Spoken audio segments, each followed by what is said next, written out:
Hertfordshire MP and senior Conservative Peter Lilly has criticised the decision to expand London Luton Airport without a public inquiry. The MP for Hitchin and Harpenden says he tried to persuade Secretary of State Eric Pickles to call in the application and has described the conditions laid down on aircraft noise as very watered down. Firefighters start a fresh wave of strike action in Beds, Herts and Bucks today in a row with the government over pensions. The latest walkout is spread over 3 days. Buckinghamshire Fire Brigades Union says crews in the county won't be partially paid for the remainder of their shifts, extending the time where fire cover will be reduced. More from you and Duncan. The latest firefighters' strike is due to begin at midday and last for 5 hours. Further actions planned between 2 p.m. on Saturday and 2 a.m. on Sunday, and from 10 a.m. until 3 p.m. on Sunday. The FBU in Bucks says it's the only county in England and Wales where fire crews won't be partially paid for the time they're available for work. It claims people will be at risk for longer periods, but says its members have agreed to be recalled to duty throughout the weekend if there's a major incident. Plans drawn up by the Conservative Justice Secretary Chris Grayling to toughen laws against knife crime have triggered a new rift in the coalition. Mr Grayling wants to impose minimum jail terms for offenders with a second conviction. Liberal Democrats oppose the move. Firefighters had to release an injured man after a two-car collision in Milton Keynes last night. They were called to Brickhill Street at Monkston just after 8:45. More than 300,000 adults from across the UK are being asked to take part in the world's biggest study into dementia. The aim is to try to predict what factors may increase the risk of developing the disease. In sport, Wycombe manager Gareth Ainsworth says he firmly believes they can avoid relegation to the conference on the final day of the season tomorrow. Ainsworth's side must win at Torquay and hope Northampton or Bristol Rovers lose. The weather, any early rain will soon die out, leaving a dry day with sunny spells, a maximum temperature 13 degrees Celsius. And you can get the latest news and sport online at bbc.co.uk/3 counties. BBC Three Counties Radio's big tour of Beds, Herts and Bucks. Good local shopping, I would say. It's a real treasure. It's all about where you live. There's nice people, there's nice shopping area. And all this week, we're featuring Houghton Regis. We both play bowls at the Bowls Club, which is nice, social side. We're in Bedford Square, the heart of Houghton Regis. The big tour of Beds, Herts and Bucks. BBC Three Counties Radio.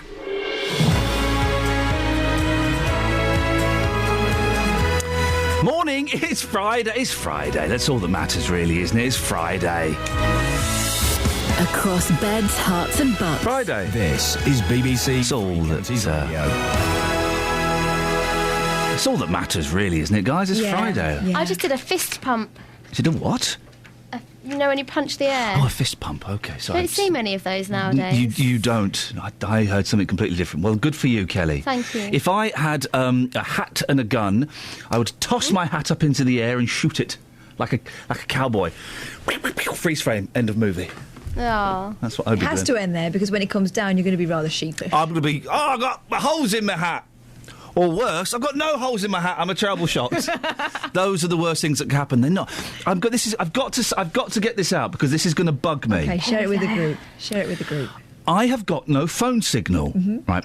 And my fear is, it's a complicated story.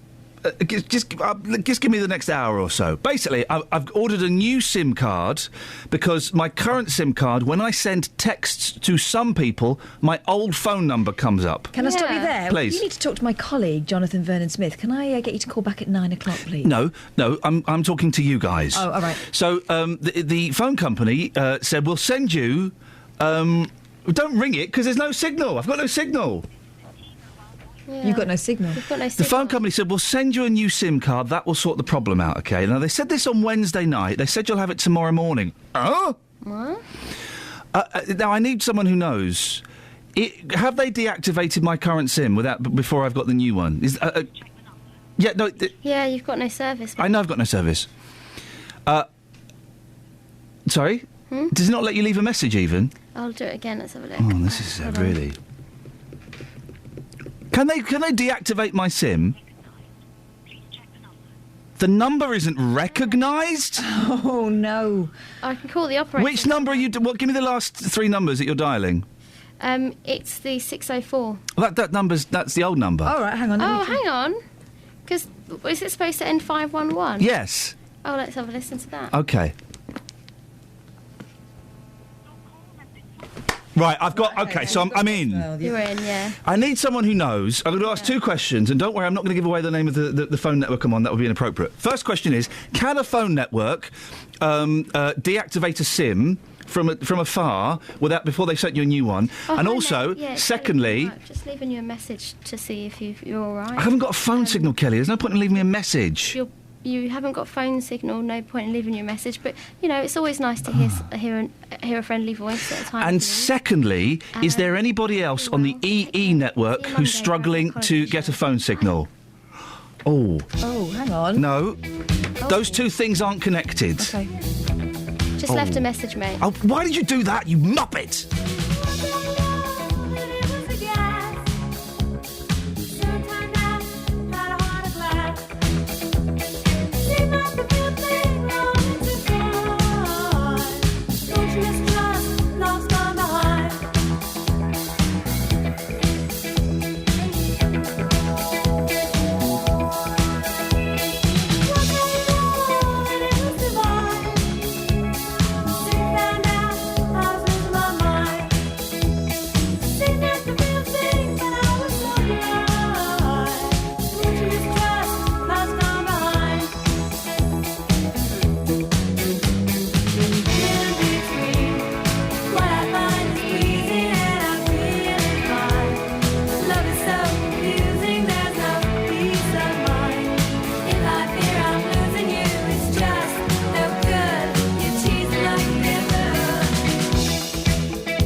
What do you travel in? Which transport?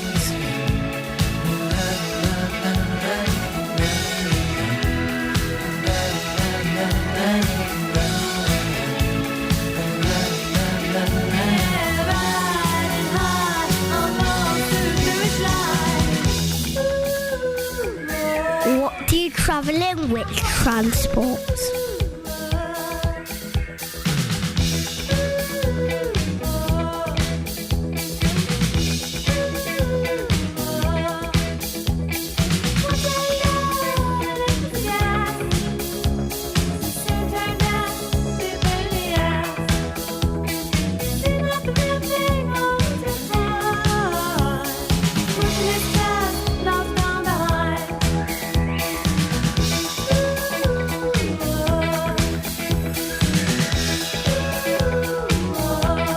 This is Iain Lee, BBC Three Counties Radio. Now, the country's third largest care home operator, which runs a facility in Luton, is considering installing surveillance cameras in residents' rooms. HC1 is consulting people living in all its homes, including Milliner House in Marsh Road, following an investigation on this week's BBC Panorama. The firm owns one of the care homes where residents were shown being abused, neglected and even slapped, and wants to offer greater reassurance and protection. The suggestion is they be offering cameras on an opt-in basis. Well, I'm joined now by Emma Carr, Deputy Director of Big Brother Watch. Morning, Emma. Good morning. What do you think about this? I think it's really premature to be talking about installing CCTV cameras. I think we've seen several programmes over the last year or so showing really evil, systematic abuse taking place in care homes, and that isn't because there wasn't a CCTV camera there. That's because of poor recruiting, poor training and poor supervision. So I think if you get those right and then add extra levels of security for people who want to whistleblow, I think that's a really good first step to trying to tackle this systematic abuse. And unfortunately, these people who have done these things to the elderly and to the disabled, they are evil. And, putting a CCTV camera there isn't necessarily going to stop that because, they can be turned off, footage can go missing. So I think we need to take first steps before we start putting surveillance techniques within people's homes. It's not systematic abuse, though, is it? It's the odd rogue carer. Well, I don't necessarily agree with that. I mean, obviously, each care home has its differences, but in some of the examples we've seen, it has been several carers and their supervisors within the care home knowing about what's going on and either not knowing what to do about it, not knowing who to tell, or being concerned about their job if they do go and whistleblow, or that there was just a systematic abuse within their care home. So I think it's up to the care home provider to know exactly who it is they're employing, knowing that they're fully qualified and supervising those people properly. I think then if people feel comfortable enough and secure enough in their job to then turn to their supervisor or the care home provider or potentially the Care Quality Commission as an independent kind of moderator and say, there's something very wrong going on in my care home and I want to complain. And those are excellent first steps.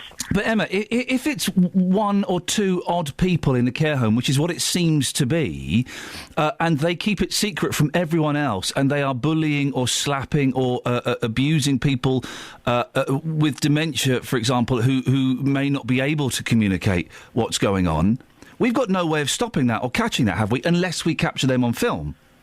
Well, I think it depends. It's obviously a case-by-case scenario, and I think that, first of all, installing CCTV in all care homes just in case isn't a good enough reason to put CCTV in there. There has to be some kind of incident or some kind of complaint, and then an investigation can take place. Well, there's been an incident with this company, hasn't there? So this is why this company are saying this, because they have been caught out having I think it's 7, isn't it? 7 abusive staff. Well, I can certainly understand why they'd want to put CCTV in, because it's one of those things that we've seen so many times before in many different instances where it looks like you're doing something without actually tackling the problem. This is a personal problem, not a surveillance problem. If you've got the incorrect people looking after the elderly and the disabled, then they're going to do anything they can to get around CCTV. And when they're talking about the staff knowing the CCTV is there, so that's not going to change necessarily their behaviour. But that might stop them. If they know it's there, if they know that there are cameras that are filming and monitoring what they're doing, then they would be less likely to do it, wouldn't they? It depends on the incident. I think it depends on the person. I mean, we've seen with CCTV in terms of antisocial behaviour and general crime, it doesn't necessarily change people's behaviour. It just moves it to different areas where there isn't CCTV. So I think, as I said, I think it's all about changing the culture within care home, getting the best people in there to look after the elderly and the disabled, getting the best training, and making sure there's measures when people can report when there is wrongdoing going on. The fact that it's an opt-in, so the residents would have to opt in, they'd have to say, yes, I would like a camera in my room, please. Does that make a difference, in your opinion? Absolutely. I mean, this is at the end of the day people's homes. They have absolutely no choice in many cases whether they live there or not. And I think it's absolutely right that they are consulted, that it's not put in there, especially in their bedrooms, without their full consent. And obviously, if they can't give that, then the family has to be involved. I don't think this is a decision just for the care home provider. And I think that has to be done on an individual basis. And when there is suspicion and there is a complaint, not just because they need to be seen to be doing something because they've been caught out. Emma, thanks for joining me at this ridiculous time of the morning. That's okay. It's appreciated. Thank you very much indeed. Emma Carr, Deputy Director of Big Brother Watch. Over to you. We've talked about this before, haven't we? The cameras in care homes, in your nan's, your wife's, your husband's room, your son's room, some cases. What do you think? 08459 455 555. Would you like to see surveillance cameras in care homes and in people's private rooms? Travel news for beds, cards and bugs. BBC Three Counties Radio. Good morning. It's a quiet start on the major routes so far. The M1 flowing freely without any problems, and the same goes for the A1M. Got some roadworks to watch out for at the Great Amwell roundabout. The A10 has a lane closed. And also in High Wycombe on the Marlow Hill, just by the leisure centre before you reach the Handy Cross roundabout, we've got some temporary traffic lights at the moment. I'm Alice Glossop, BBC Three Counties Radio. Yeah, you are. 6:16, it's Friday the 2nd of May. I'm Iain Lee. These are your headlines on BBC Three Counties Radio. A care home provider in Luton is proposing installing surveillance cameras in residents' rooms. HC1 runs the Milliner House home in Marsh Road and also runs a home featured in the BBC Panorama investigation. The Sinn Féin president, Gerry Adams, has spent a second night under arrest as police continue to investigate the murder of Jean McConville in 1972. And firefighters start a fresh wave of strike action at midday in a row with the government over pensions. BBC Three Counties Radio.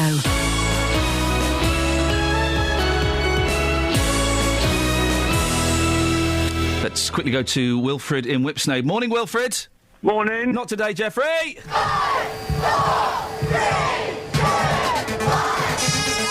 On Monday, Milton Keynes Marathon takes over BBC Three Counties Radio. I really want to do it because the crowd's just amazing. From 9 a.m, we'll bring you every runner from start to finish. This is beyond anybody's expectations, and I said, one day I will do this. And this is that day. We'll be live around the route and welcoming all the finishers into Stadium MK. I feel really proud of him whenever I see him go past. It's like, oh, that's my dad. Plus, we want your pictures. Upload them to our Facebook page, facebook.com/BBC3CR, and tag yourself. Just a really exciting day, all having fun, all the families down here. The Milton Keynes Marathon starts Monday morning from 9. Here on BBC Three Counties Radio. What a great idea! A shoe built on blocks. I'll call them Blocker Boots. We'll sell 1 million. Blocker Boots, Blocker Boots, Blocker Boots, they're in fashion today. Blocker Boots are neat.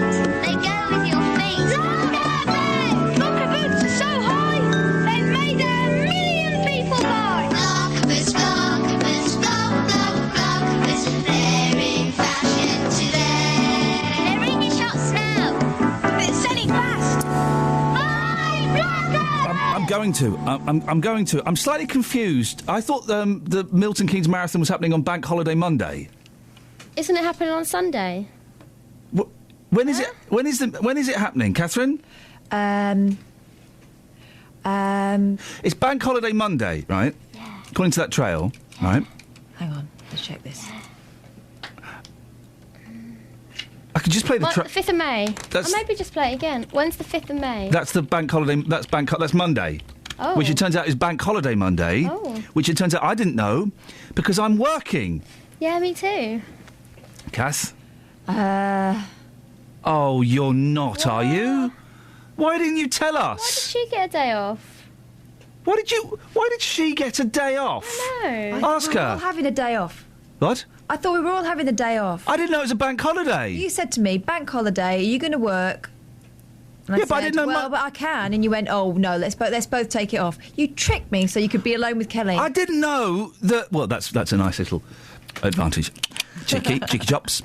I didn't know... Did you know Monday was a bank holiday, Just? Morning, Princess. Yes, I did know it was a bank holiday. Are you having it off on Monday? I'm definitely having it off, yeah. Why wouldn't you? Yeah. Are you so you're having it off on Monday, Catherine? Yeah, definitely. Justin's having it off on Monday. And Kelly and I, Well, we are, but in a different sense. we're getting it on. We're getting it on. No one... Where's... I hate Boss. Where's Boss? I want to talk to Boss. I bet she's having it off on Monday. You've just lost your job. I hate... Justin, I hate Boss. No one told me Monday was a bank holiday. Well, not to worry. I'll be having a good day. I have to apply for my time off 6 weeks in advance. Luckily... Anybody got a violin? Luckily, this is the last bank holiday of the year. Is that right? It's not. No. What? No, August. And there's a couple more in May. What? Yeah. There's another bank holiday in May? It's that time of year. Bank holiday time. Fudge sticks! But hey, our bank holiday Monday show is going to be amazing. So we're in on Monday. Yep. I have done bank holiday shows in the past when I've been tricked by Boss. Basically, there's a new needle on the record player. I'm going to bring in some. I'm going to bring in some vinyl. I'm going to slap my 7 inches on here. Deep cuts. Well, unfortunately, yes. And I'm going to be Kelly. You can come and I can't think of any more innuendos that can combine a record with a penis, but, you know... Oh, well, hang on. Yes. That's what you've been doing. I'm not coming in. So, OK, well, that's really disappointing. It's a bank holiday on Monday. Thanks, guys. I hate Boss. I love Boss. I love Boss. I love her too. Justin, what do you want? I'm live this morning in Houghton Regis, the home of our big tour. This week we have heard nothing but negative stories about Houghton Regis, correct? We've had some very negative stories. Yes. Negatory. I'm standing right now in what people have described as a no-go area. I'm just outside the square in the Morrison's car park. I'm here in the radio car with our 30-foot aerial. The message That'll is be clear. gone.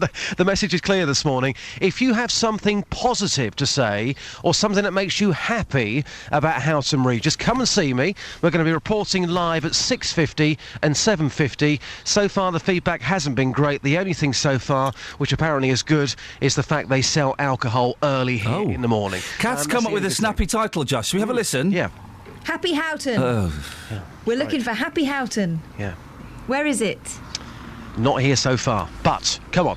In the interests of fairness, come and see me this morning. Tell us exactly where you are, Josh. 6:50 and 7:50, we're going to be live. I'm just outside the square. Good morning to you, madam. What makes you happy? Me? Thank you. In the Morrison's car park this morning, come and tell us what makes you happy about where you live, if you live in Houghton Regis. Do it for your community. Excellent stuff, Justin. Speak to you later. Take care. Good luck. Just keep an eye on Justin as well. Make sure he's not skiving off when he's there. You know what he's like.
Begin a fresh wave of strikes this afternoon as their row over pensions rumbles on. They'll walk out for 5 hours today, 12 hours tomorrow and 5 hours on Sunday. You can talk now to Keith Williams, who chairs the Fire Brigade's Union Buckinghamshire branch. Morning, Keith.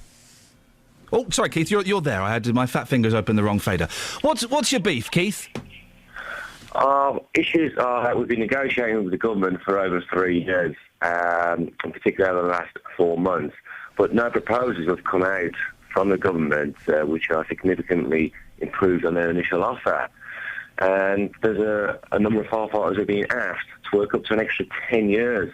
And I'm sure your listeners will understand that asking firefighters to work an extra 10 years, despite having to pay one of the highest percentages of our pension. You know, we pay over 15% into the pension scheme, which is an enormous amount of money. And to ask us to work an extra 10 years as well, we think it's just not only not fair, it's just not right. Why is it not fair? It's because in the public sector we pay one of the highest amounts. I mean, paying over 15% I pay into my pension scheme. Now, they're also asking me now to work an extra 10 years. Yes. Now, we understand the economy and we all like to take a hit for the team, but working an extra 10 years, I think is just too much. Is this 15%, is that compulsory? Yes, if you use the pension scheme, you have to pay. I mean, the basic firefighters used to have to pay 11%. Yeah. And over the last few years, they've increased it year on year, and the average firefighter pays over 14% now. How much does a firefighter earn, rough on average? On average, it's £29,000 a year, and that's over £4,000 a year going into their pension scheme. What happens at the weekend if there's a major incident? Would the fire brigade or fire service, come out and sort that out? Well, hopefully this will give you an indication of the firefighters don't want to go on strike. They're very reluctant to. And during the strike period, we've agreed that if there is a major incident, that we believe that we need to serve the community. So we have agreed to come in and work during periods of the strike action. And what's the definition of a major incident? A major incident for the fire service is obviously when there's severe incident where you need a lot of resources, and therefore more than the normal situation where the fire service can't cope. And so therefore they'll call all of the striking firefighters in, and we've agreed to help that and do that on this occasion. There'll be lots of people supporting you, Keith. There will be some people listening who will no doubt call in and say that for you to go on strike, particularly the last strike I think was near bonfire night and now over a bank holiday, some people might argue that's a little bit selfish. What I'd say to your listeners is we've been negotiating for 3 years. We don't go on strike lightly. However, because the government aren't coming out with significant proposals, we feel that we have no option. And the last period of strike action was over the Christmas and New Year period, and that brought the government round the negotiating table. And we're just asking that the government listen to their own evidence, which says that firefighters have a high risk of not achieving the fitness at 60 years of age. So therefore, when they're asking us to work an extra 10 years up to 60, we might actually not be able to reach that. Therefore, we might face the sack. What would be your ideal solution, Keith? What would you, if the government would phone up today and say you can have whatever you want? What would it be?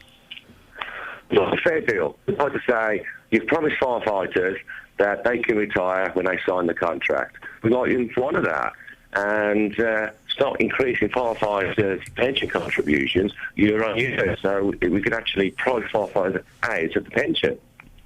Keith, I appreciate your time this morning. Fingers crossed there are no major incidents this weekend that you need to respond to. Keith Williams chairs the Fire Brigades Union, Buckinghamshire branch.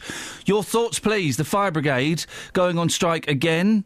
They're a service now, aren't they, I think? There's a difference, isn't there? I don't know what. Or maybe it's... I don't know. Anyway, the Fire Brigade going on strike again. What do you think? Good idea, bad idea, selfish, or up the workers? 08459 455 555.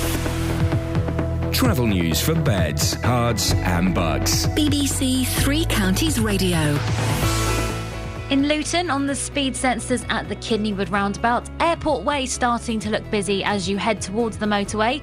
Otherwise, still a quiet start on the major routes. The M1 itself flowing without any problems. In High Wycombe on the A40 at Bradenham Road, there are temporary traffic lights for roadworks. Public transport has no reported problems. I'm Alice Glossop, BBC Three Counties Radio. Across beds, hearts and bugs. This is BBC Three Counties Radio.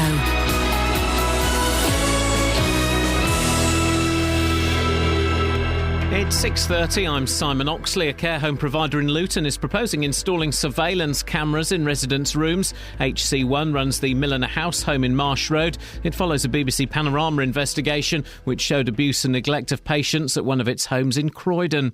The Sinn Féin President Gerry Adams has spent a second night under arrest as police continue to investigate the murder of Jean McConville in 1972. And firefighters start a fresh wave of strike action at midday in a row with the government over pensions. The latest walkout is spread over 3 days. Buckinghamshire Fire Brigades Union says crews in the county won't be partially paid for the remainder of their shifts. They say that will extend the time where fire cover will be reduced. Three Counties Sports. BBC Three Counties Radio. The Wycombe manager Gareth Ainsworth says he firmly believes they can avoid relegation to the conference on the final day of the season tomorrow. Ainsworth's side must win at Torquay and hope Northampton or Bristol Rovers lose. Nothing to lose. We've got to go down Torquay and win. Hopefully get a favour from either Mansfield or Oxford and I believe it can happen. I always believe it will. Positive has been my life for 40 years, and I'm not going to stop now. So I'm firmly believing that there'll be a twist. Watford round off their season with a 12:15 kick-off at home to Huddersfield in the Championship.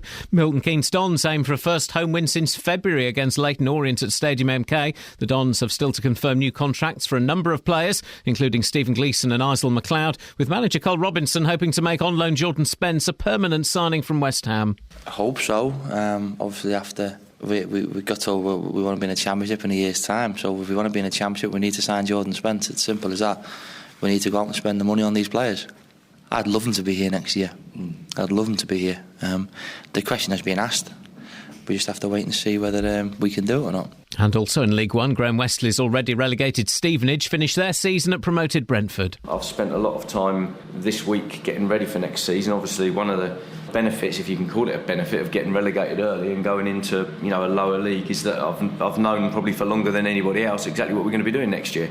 So I've had to make sure that I can use that as an advantage and get ahead of the game. And in the semi-finals at the World Snooker in Sheffield, Mark Selby leads the world number one Neil Robertson 5-3. The defending champion Ronnie O'Sullivan has a 6-2 advantage over Barry Hawkins. BBC Three Counties News and Sport. The next full bulletin is at 7. Call 08459 455 555. BBC Three. Can I just issue... By the way, can I issue a warning? Tommy James... I think we're alone now, please, Kelly. Let's have that. It's a crack. Let's see if we can find... I think that's his name, isn't it? Anyway, can I issue a warning to all members of 3CR staff? Get your hands off of my mug. Yes, this is the second mug. This had to be... the first had to be replaced. Barry Caffrey, Jane Killick. This is the roll call of shame. These are people who I know. Carol Abercrombie. Has she? Mm-hmm. These are people who I know have been using my Davy Jones tribute mug. I've licked the rim. Catherine. And that stuff can't be washed off, not even by Ollie the cleaner, OK? Right. I don't want nobody touching my mug. Maybe what you need to do is put your Holy Grail in a different depository from the rest of them, because it just is a mug free-for-all in there. You may notice I keep mine separate, my Chinaware. Again, are you actually speaking about cups still? Or? Yes. Oh, sorry, OK. Yeah, no. Where do you shove yours? In my own personal private drawer. Can I put mine in your drawer? Yes. Can I put my Holy Grail in your drawer? Of course you can. Can I put my crown jewels in your drawer? No. OK. It just really gets my goat. I know it does, but Bit of respect. You need to take the appropriate precautions. It's not. This isn't, one of the big breakfast mug or the just the plain mug or I Heart Sausage mug that are up there. This is a Davy. I like that one. This is a Davy Jones tribute mug. That guy died. You'd think they'd have more respect. Bit more respect. How are we doing with that song, Kels? Yeah, I've got it. Also, back to your mug. Yes, mate. I think it's your own fault. Sorry? I do. Well, because one time... there's lots of mugs in there. Yeah. Nobody knows who they belong to, but everybody uses them. I think people would have a fair idea with that one. Wait. So, the other day, Davy Jones, 1945 to 2012. I got a mug out, and Paul Scoins came in and went, "You're drinking out of my mug." And I said, "Oh, sorry, Scoins, it was just in the cupboard, so I just grabbed it." But that's my mug. It's an excellent impression. Yeah. He was so upset. Yeah. There are other places to keep your mug if you're really that... Paul Scoins, the political reporter at BBC, he gets very, very upset at the slightest thing. He's quite indignant, isn't he? I mean, yesterday I spent 35 minutes harassing him on the phone and giving him a dead arm, and there was no smiles on his face at the end of that. He was very, very bitter bear. This mug is mine, hands off. If I see anybody what I'm going to do is I'm going to write a rude message on the inside, the bottom of the mug, so when they finish slurping their drink, the last dregs of their tea, "Oh, my bike's rubbish," or something like that. I can't have something better than that. I won't say your bike is rubbish. It was something better than that. His bike is rubbish, though. His bike is utter rubbish.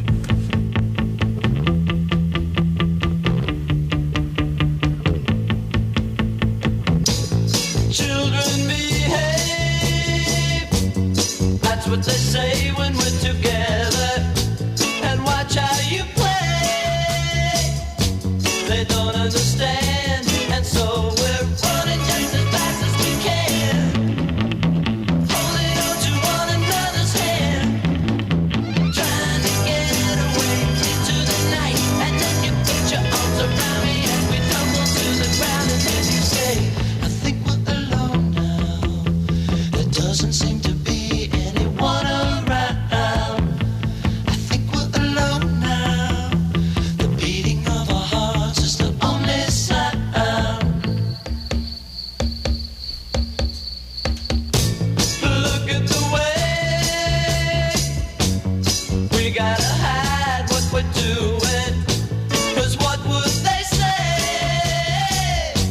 if they ever knew. And so we're running just as fast as we can, holding on to one another's hand, trying to get away into the night. And then you put your arms around me as we tumble to the ground, and then you say, I think we're alone now. There doesn't seem to be anyone around. I think we're alone now. The beating of our hearts is the only sound.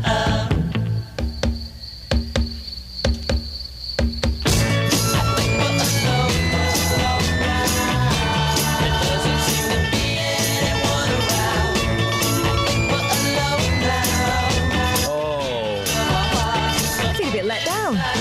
Because Tiffany's deceived you. whipped it, didn't It's the she? same, exactly the same. I like a bit of Tommy James and the Shondells. He's fascinating. I was telling you something. He got signed, I think, to a record label when he was 13 or 14. But the record label was owned by the mafia, and they just wouldn't let him go. And he kept having. He had big hits. He wrote Money Money. Which is the same as the Billy Idol version. Mm-hmm. He had another... What was the other big hit? Tommy James had a really, really big hit. You hear it go, oh, God, I didn't know that was him originally. He's good. But also it means now, because he was sort of 14 when all the other pop stars were sort of 23, 24, he's still comparatively young now. I like a bit of Tommy James. Well, I like that bit. I like that bit. You'd like other bits? I like that bit where all the music stopped and just the bass. Bum, bum, Bum, bum, bum, bum, bum, bum. We're filling, guys, because there ain't now in the papers. Oh, there is. Oh, what you got? Oh, there are some things in the paper. What you got? There's Jeremy Clarkson apologising for... Well, he doesn't quite apologise for saying it. He's still not saying he said it, but the N-word was semi-audible from a rhyme he was doing. This is the... Eeny, meeny, miny, mo. If you start that rhyme, you know where it's going, don't you? I didn't know there was a rude version of that. In fact, I can't even remember what version I used to use at school. It certainly wasn't that It version. was Catch a Baby, I think, when we did it. Catch a Baby, maybe. Baby. And there was a big controversy. Did he or didn't he say the N-word? Well, the clip's up on YouTube. And when we listened to it yesterday, he half mumbles it, but he mumbles it halfway through the words. You can hear what it is. You can hear what he's saying. Now. We'll play the apology because it's brilliant. Well, yeah, because it sort of apologises for apparently not being good enough. He's doing his sincere voice. In fact, let's listen to the apology because I do like this. The word I loathe. Please be assured I did everything in my power to not use that word. I'm sitting here begging your forgiveness for the fact that obviously my efforts weren't quite good enough. He did everything in his power to not use that word, but yet he half mumbled that word. There is an easier way of doing it. Now, can I defend Clarkson? Yes. A man I find odious, tedious and obnoxious. But the clip we saw, that didn't go out on television, did it? No. And that was, I think, and I may have got this wrong, that was a rehearsal. I think that's the case. I think it was a rehearsal. Now... 3 takes for the segment, for the same segment. OK. Now, we have all said things, I'm not saying we've said that, we have all said things off-air, in rehearsals, when we know stuff... When we record the podcast links. Oh, my goodness gracious me, the language that comes out of your mouth, Catherine Boyle. Because we know it's not going to get... it's not racist or homophobic, the stuff we're saying, but we know we say stuff that we know won't go in the podcast. And it's not suitable for broadcast. And it's not suitable for broadcast because we're having a laugh, we're showing off to each other, basically. But if someone else were to come in and take that, we could be stitched up. Yes. Oh, God, no, don't now. The Daily Mail are going, guys, get me those tapes. You've got 24 hours to get me those tapes. But he used the word, but he used it amongst a small crew. There would have been 3 or 4 other people there watching him doing it. It would have been people that he worked with every single day. He would have known them. Not saying it's appropriate, stupid he was not saying that to be broadcast. And don't we all use language and words that are not safe for broadcast in our lives? But I think that word is quite special, isn't it? I wouldn't use that word joking. I wouldn't ever use that word joking. OK. I don't know. OK. I do think he's been stitched up. I'm saying I'm going to say I probably wouldn't use that word joking, but I don't know. It's not a nice word. I can't imagine a scenario when I would use that word jokingly. Can't imagine. But yeah, he's been. I just in this instance, I'm kind of. He shouldn't have used the word. He's an idiot. Look what James May calls him. I often wondered about that word, whether it's all one word or 2. It's one word. It's one word. Okay. Yes, I'm glad that's been clarified. There's no hyphen after Bell. There's the bit of BBC education there. 08459 455 555. Ken's in Sandy. Morning, Ken. Good morning to you, Ian. Ken, what would you like to say, sir? I want to say absolutely there's no need for cameras in a care home. There is a care home in Sandy called Park House where my wife was. Yes. And she was there for nearly a year. Absolutely brilliant home. Yeah. Now, my point is that I think there was a home, Leopardshire, I think it was, where there were problems. Yes. And at the time, they were talking about cameras and that sort of thing. No need for cameras. It takes away the privacy. Let's not mention any more specific places' names, because I don't know all these places and I don't want them to get involved. The care home at Mepershire was one that it ended up being closed down, didn't it? There was one department in there where there had been problems. I don't think there was talk about anything specific. There were just problems. It didn't come up well in the Ken, CQC you say report. the care home your wife was in was great.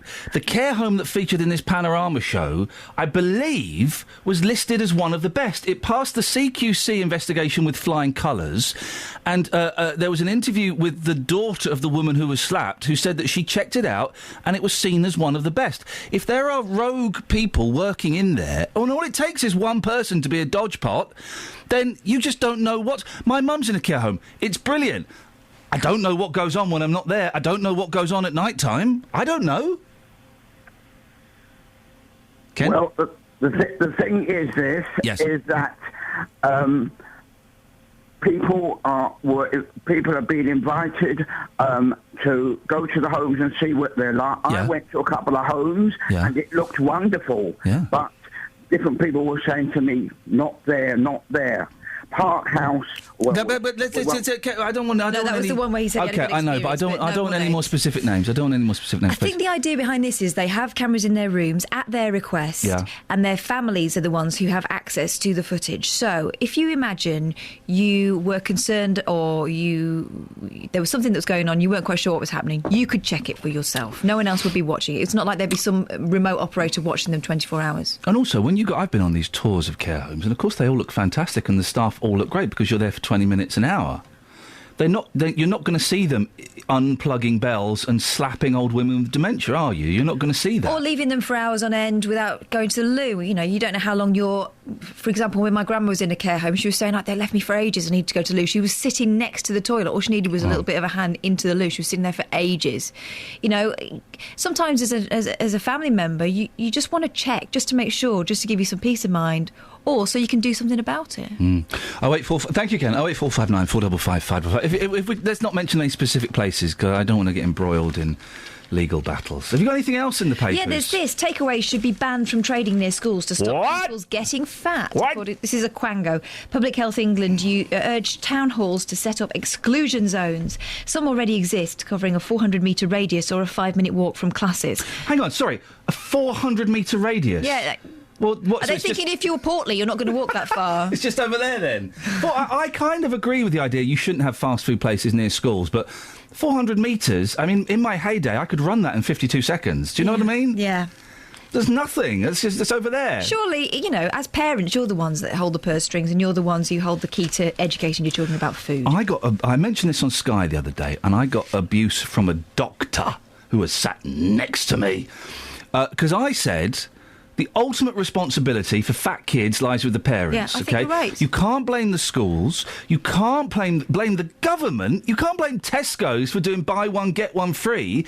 It's down to the parents. Yeah, when they get to a certain age, they'll go out and they'll buy their own food and stuff, but hopefully by that point, you've instilled in them what's good and what's not. Yeah. When I was growing up, chocolate was such a luxury to me that if I had some money, I would very rarely buy myself sweets or chocolates or anything like that. I really didn't do it. I'd buy something different. It's down to the parents. You got fat kids, odds are you got fat parents. Portion size is also a factor, isn't it? Yes. If you have parents who are larger, I've seen it myself. Yes. They'll be feeding them a similar amount to what they're having. Exactly. You got fat kids. You're going to have fat parents. Well, not always. I mean, there are different factors, not always. But you do see the quite majority of the times, and it's totally down to the parents. Listen to us setting the world straight. Do you want to carry on after the travel? Do a bit of Happy Houghton. Go on then. And a bit of Happy Hardcore, and then we'll set the world straight again, shall we? Go on then. Fantastic. Travel news for beds, cards and bugs. BBC Three Counties Radio. The M25 anti-clockwise, heavy going around junction 20 for Kings Langley.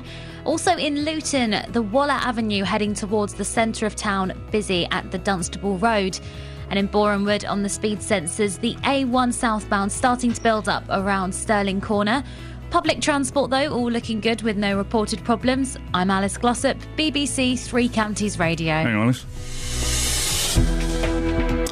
6:47, it's Friday. Yes, the 2nd of May. I'm Iain Lee. These are your headlines on BBC Three Counties Radio. A care home provider in Luton is proposing installing surveillance cameras in residents' rooms. HC1 runs the Milliner House Home in Marsh Road and also runs a home featured in the BBC Panorama investigation. The Sinn Féin president, Gerry Adams, has spent a second night under arrest as police continue to investigate the murder of Jean McConville in 1972. And firefighters start a fresh wave of strike action at midday in a row with the government over pensions. Coming up, J-Dog is out in Houghton Regis. He's out in Houghton Regis. He's Houghton Regis. Kath, help me with this. He's out in Houghton.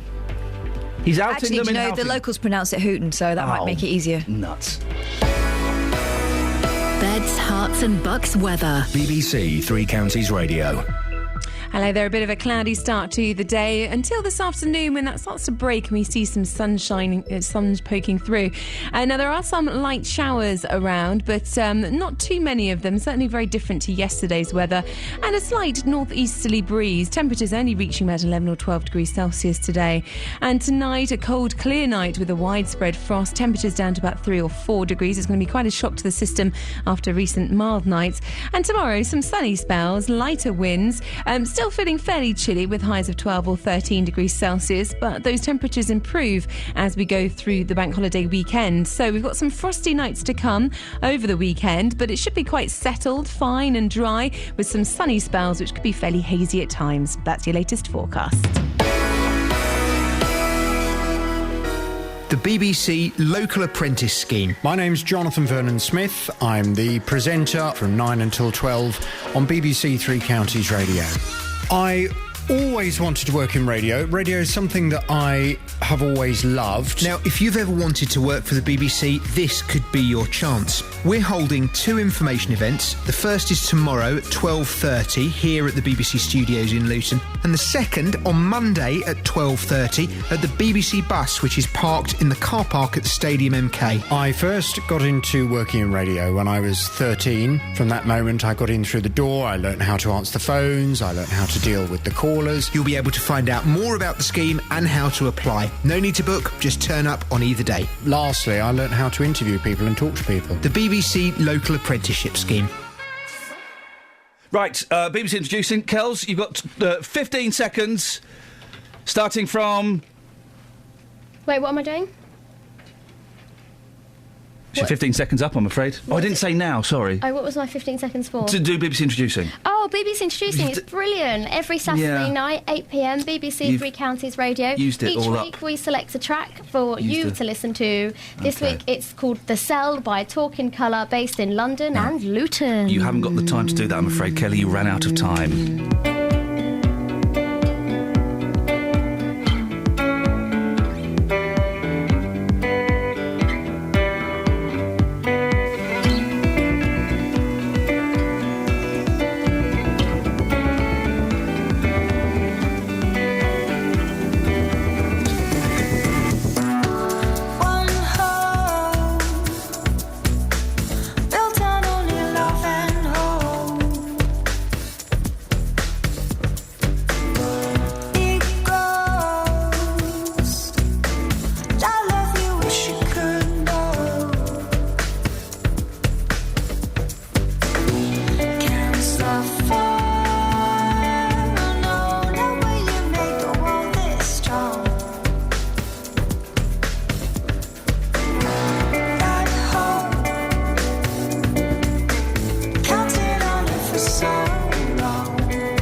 Who are they?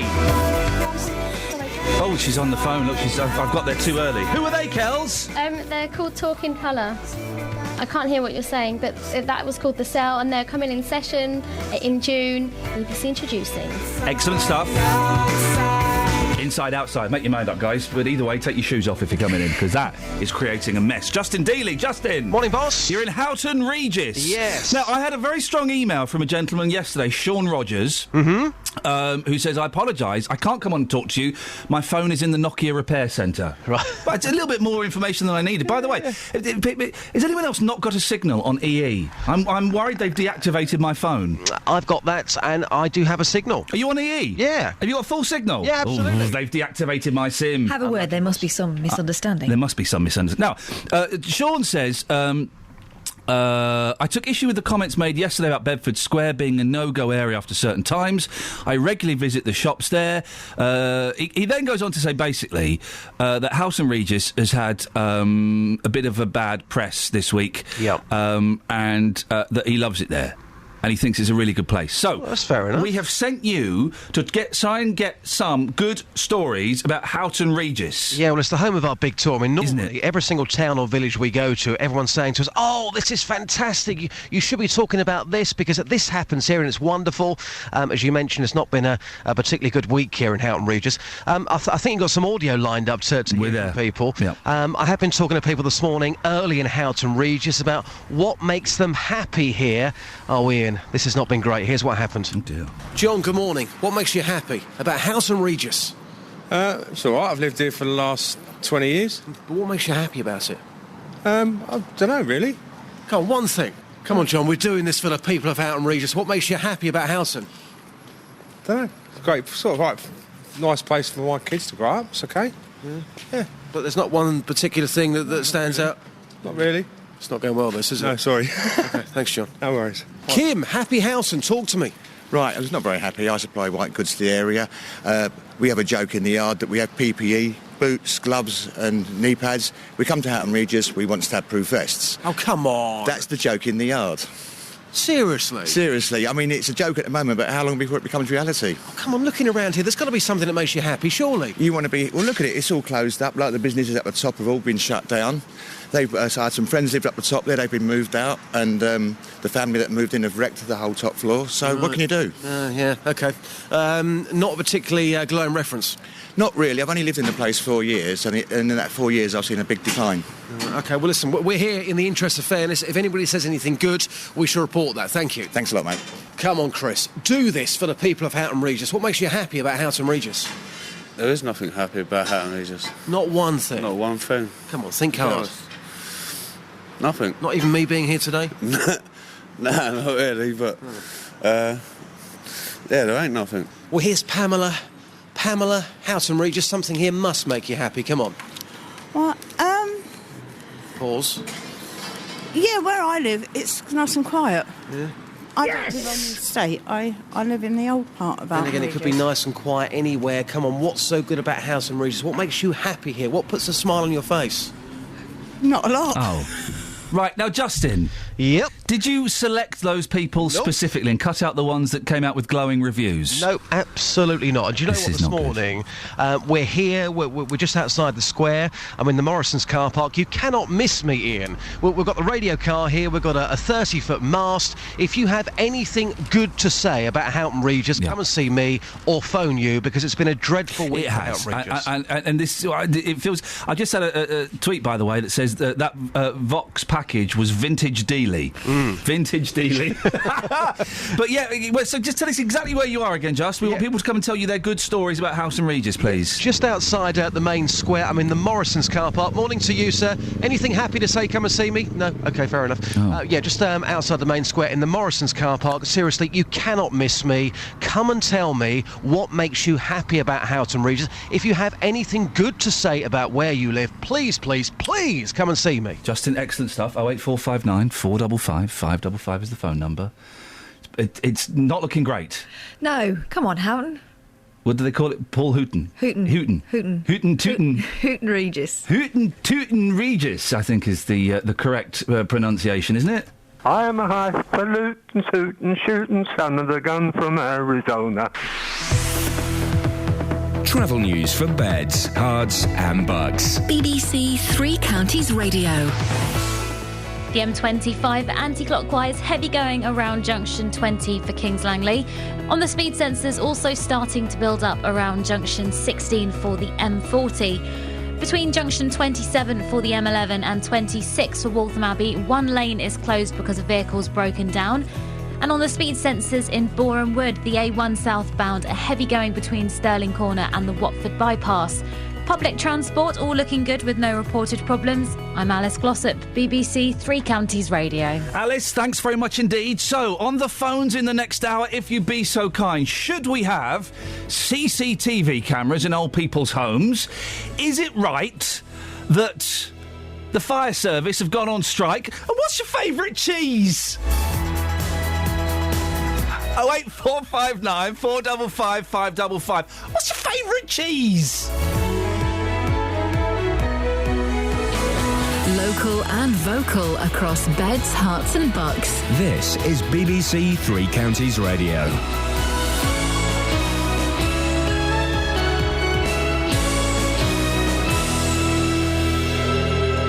It's 7 o'clock. I'm Simon Oxley. The headlines: Luton Care Home proposing surveillance cameras. Hertfordshire MPs criticise Luton Airport decision. And firefighters back on strike at midday. BBC Three Counties Radio. A care home provider in Luton is proposing installing surveillance cameras in residents' rooms. HC1 runs the Milliner House home in Marsh Road. It follows a BBC Panorama investigation which showed abuse and neglect of patients at one of its homes in Croydon. More from Tony Fisher. HC1 says the measure would tackle the abuse and neglect of vulnerable elderly residents. It intends to ask residents, families and staff if they would support having cameras in the rooms. The company says that following a survey, most people are in favour. Last year, a carer at the Limes in Henlow was caught sleeping on the job after the manager installed a secret camera. Two Hertfordshire Conservative MPs have criticised the decision to expand London Luton Airport without a public inquiry. The MP for Hitchin and Harpenden, Peter Lilly, says he tried to persuade Secretary of State Eric Pickles to call in the application and has described the conditions laid down on aircraft noise as very watered down. Stevenage MP Stephen McPartland says it was an important opportunity for a transparent and independent public inquiry.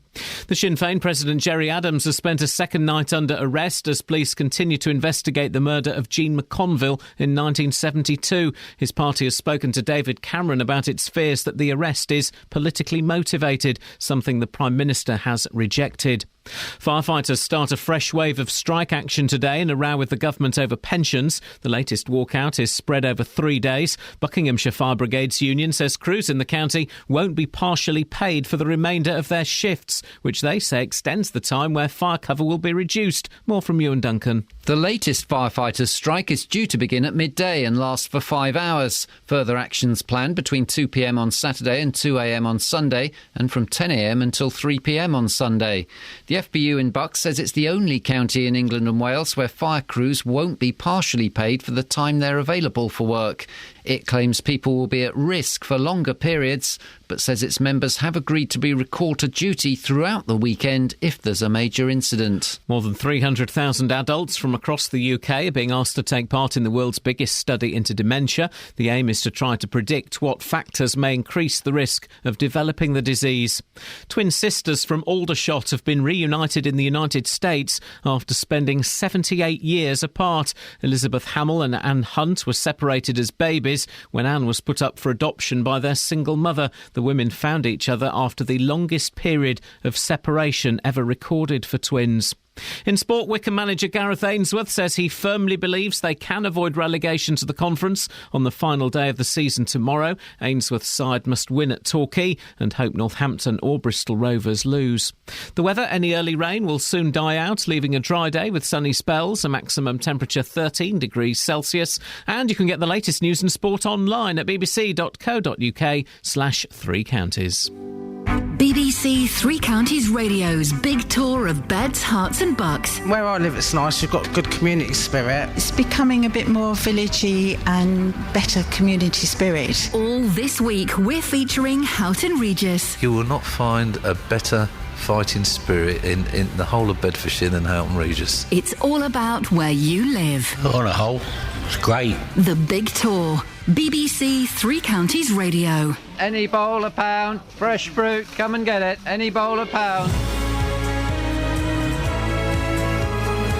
There's a real fighting spirit in Houghton Regis. Literally fighting. On spirits. We want your good Houghton Regis stories today, please. Dealey's there. He's parked up in the truck. Go and say hello to him. Go and shake his hand. Go and give him a hug, for goodness sakes. And tell him what's good about being there. Got a text here. I'll read that one in a second about someone saying something positive about the HR. Also, on the show, cameras in care homes. What do you reckon?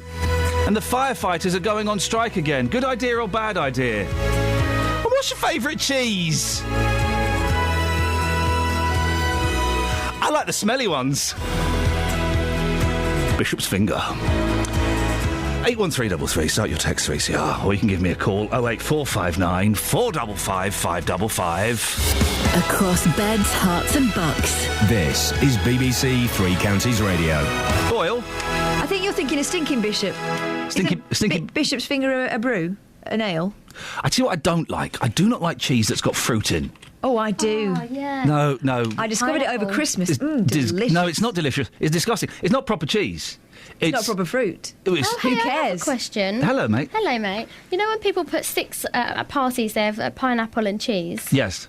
Why those two things? It's Hawaiian. It's a miniature Hawaiian pizza, and that's what they eat in Hawaii. Who decided that? The Hawaiians. And why stop there? Why not have apple and ham? Because apples and hams don't grow on Hawaii. All they grows is cheeses and pineapples. It's a fact. And if you dispute that, well, that makes you... Aloha. Catherine, we've got a positive... I've been to Hawaii several times. Twice. For work. Didn't you get fed up of all the cheese and pineapple? Oh, yes, I hate pineapple. So it's just cheese. It's too bitter. But I also got sick of people saying aloha. Mm-hmm. Mahalo. Did they say mahalo? I don't know, because I was punching people left, What's right. that thing they do when they waggle their fingers? No. They say something. Aloha all the flipping time. All the flipping time. Aloha. Yeah, okay, it's cute the first time, and they use it for hello and goodbye, don't they? I got laid so often in Hawaii. What? I was getting laid all the time. You get off the plane, you get laid. You go to the hotel, you get laid. You get in a cab, you get laid. You go, you go to a massage parlour, you get laid. Are they real ones though, or pretend? They were generally real. It's nice though. No, it wasn't. It's a nice gesture. It's cute the first. It's the flowers they put around your neck, Kels. Oh right. They're a warm people. It's a constant 82 degrees there, all year round. Wow. You know, half of the Mac live there. Yes, they did. Well, the male Fleetwood Mac live there. Yeah. Can you... we've got a positive text about Houghton Regis. Let's read it. Go on, then. Let's hear it in your dulcet tones. OK, here's my dulcet tones. I don't know what dulcet means. Sweet. Hey. I used the wrong word then, sorry. Oh. I've lived in Houghton... Let's hear it in your grating, nasally voice. Oh. I've lived in Houghton Regis for 15 years. I hate boss. Not me. Sorry. This is Jen in Houghton Regis. Right, Has lived there for 15 years and downsized my house to move here. It has a lovely library and some good shops. Take a walk in Houghton Hall Park and the woods to see squirrels and flowers. But sorry, Justin, I'm not getting out of bed to see you at Morrison's. Justin, bad news there, Jen. Thank you very much indeed. And boy, didn't we learn a lot about Hawaii there. Now, surveillance cameras could be installed in a Luton care home in reaction to shocking footage of abuse and neglect aired on this week's Panorama. HC1 is the country's third largest operator and runs Milliner House and many others, among them one of the facilities highlighted in the BBC investigation. As a result, it's asking all of its residents how they would feel about having cameras in their rooms on an opt-in basis. We can speak now to David Pearson, who is the president of the Association of Directors of Adult Social Services. Good morning to you, David. Good morning. David, what do you make about all of this? Well, there are some issues with it in terms of the privacy when people are receiving intimate personal care, the protection of images and who they are shared with, making sure that there is fully informed consent, and also, of course, in situations where people may not have capacity because of having dementia. So it's not a panacea for poor care, social care services should mean that people are cared for properly in secure, safe and stimulating environments. We'll get on to how we can change that in a second, because you're right. We should hopefully live in a world where that system isn't flawed. But if the having a camera in your room is opt-in, and if the people are capable, or the people who have power of attorney are capable of making that decision, that has to be about a good idea, doesn't it? If they're agreeing to it. I think if they're agreeing to it, I understand why people may wish to take this measure in order to feel safer in their homes. So it clearly is an opt-in issue. What I'm pointing out is that there are some issues with it. And of course, what we know about the Panorama programme was that there was plenty of evidence actually about concerns that were being raised that were not acted upon. So you've got to always have you've got to have a situation where providers are taking great interest in the quality of the care provided by their staff and acting upon concerns where they are raised. David, a lot of the carers in this country, the majority of carers in this country, are wonderful, kind people. I've met lots of them and they've looked after my mum. But how come, what is wrong with the system that we do every few months hear stories of just wicked abuse on vulnerable people? Well, I'd like to emphasise the point you've just made, that there are wonderful examples of care from well-led homes by well-led leading managers who are investing in proper training and support of their staff. And this creates a culture where everyone knows what good looks like and every resident matters. And that's really what's required here. And what we need to do is to share the examples of the good practice, to encourage people to make sure that they do create that proper culture around excellent quality care. And how do we do that, though? I mean, the reporter that was in this Panorama programme, she received 3 days training before she went in, which seems woefully inadequate to me. Is it training? Is it the fact that these people get paid very, very little for doing, pretty delicate work, shall we say? What is wrong with the system?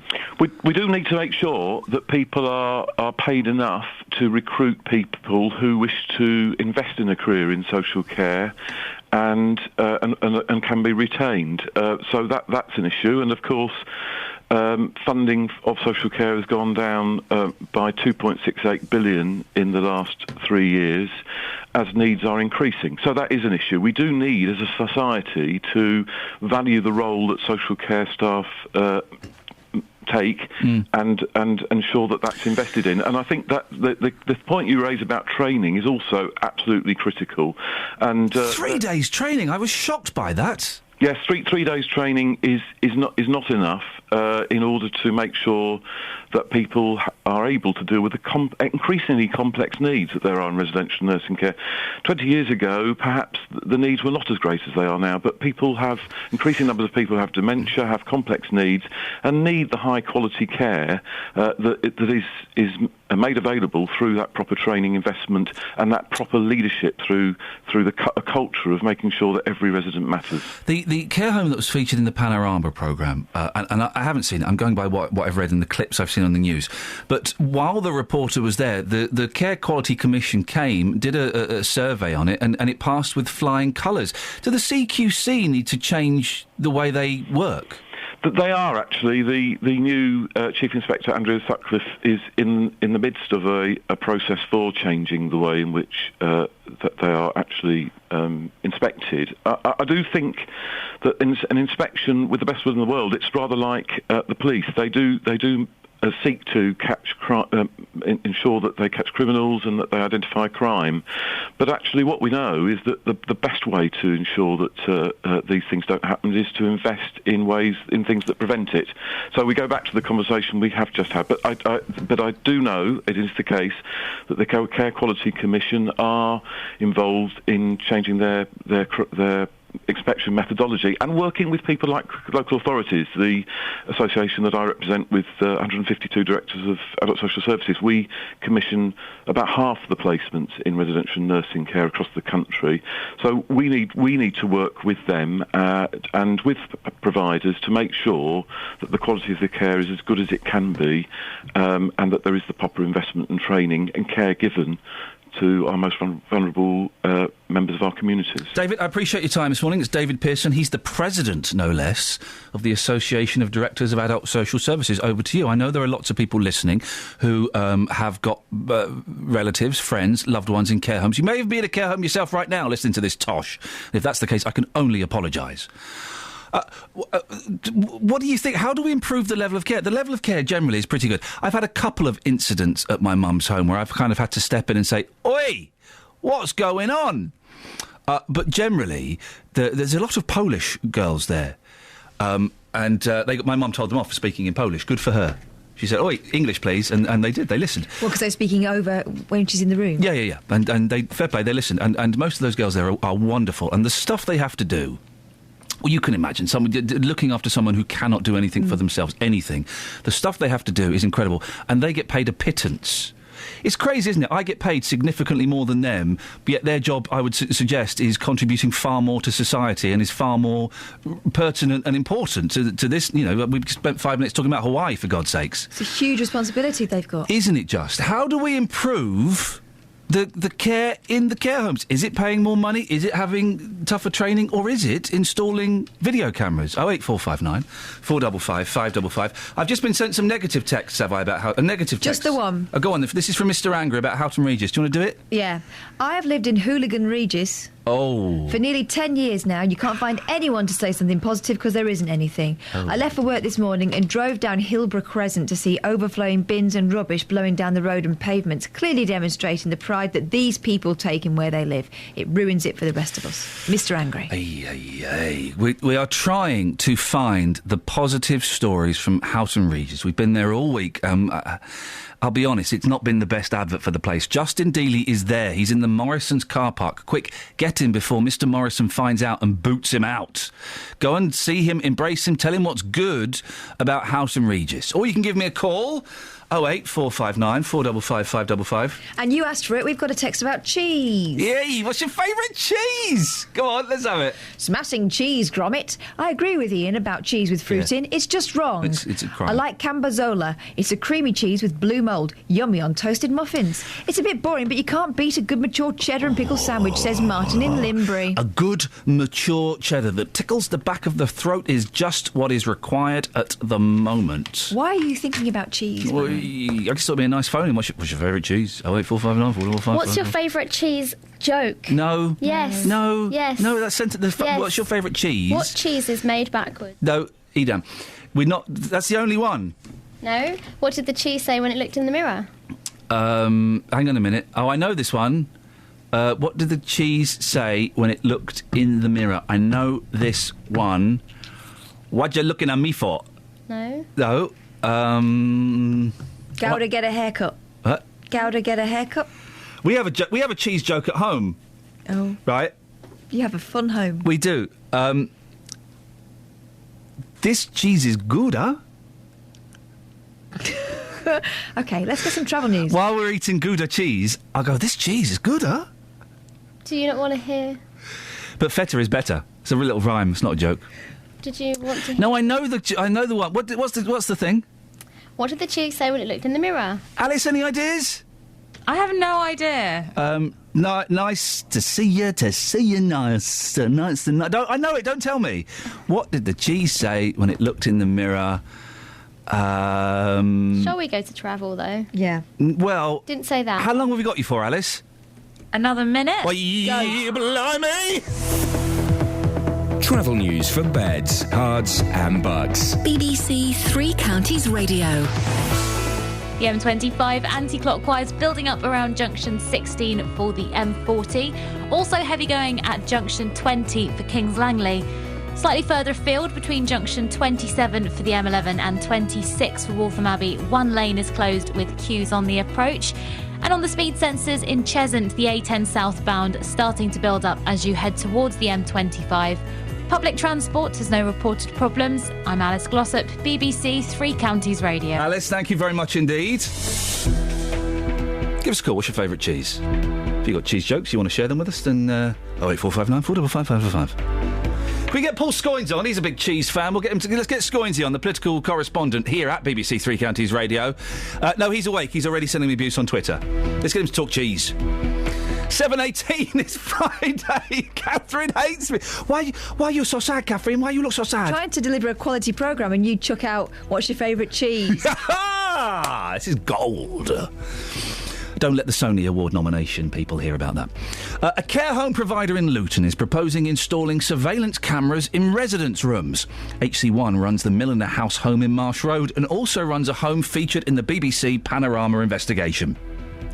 The Sinn Féin president, Gerry Adams, has spent a second night under arrest as police continue to investigate the murder of Jean McConville in 1972. And firefighters start a fresh wave of strike action at midday in a row with the government over pensions. BBC Three Counties Radio.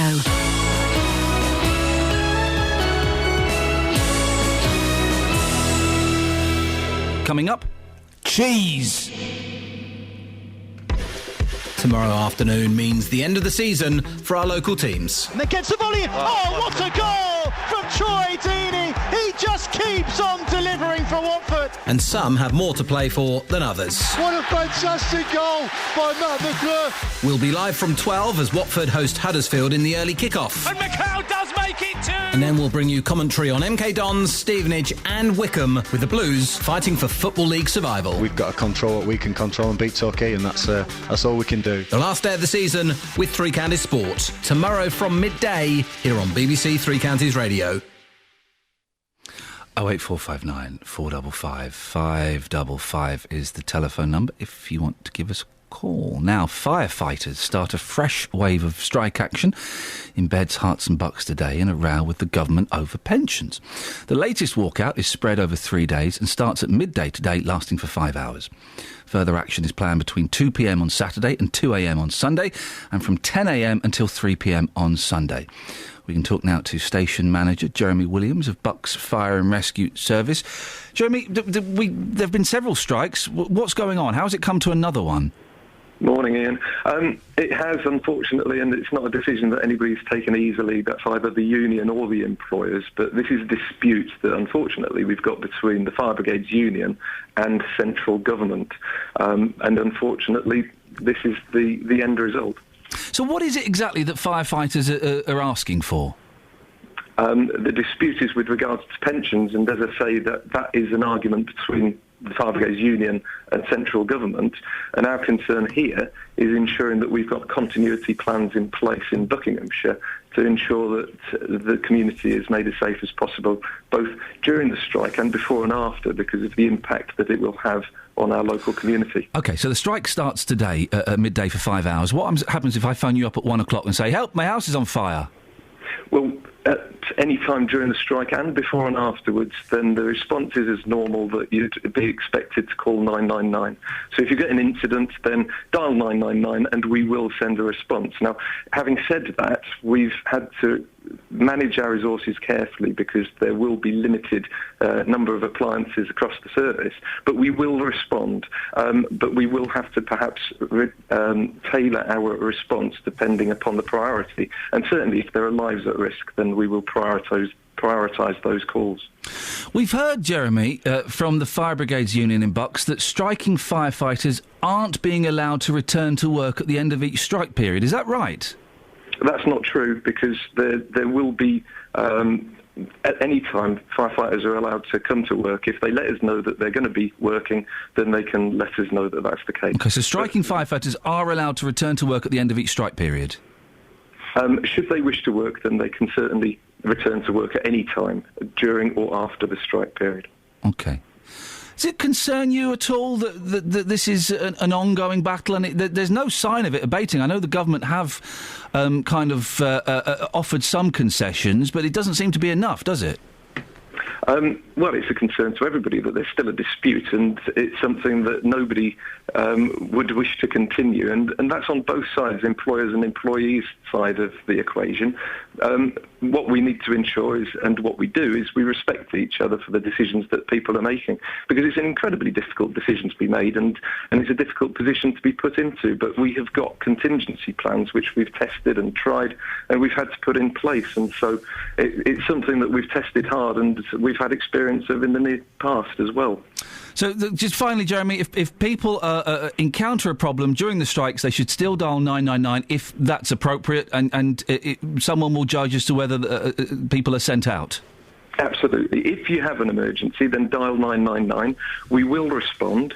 I suppose the most important thing is the message that we give out every day of the year, which is take precautions and be as safe as possible. And so be careful at home, test your smoke alarms, be careful when you're cooking. On the roads, make sure that you're driving carefully, reduce your speed.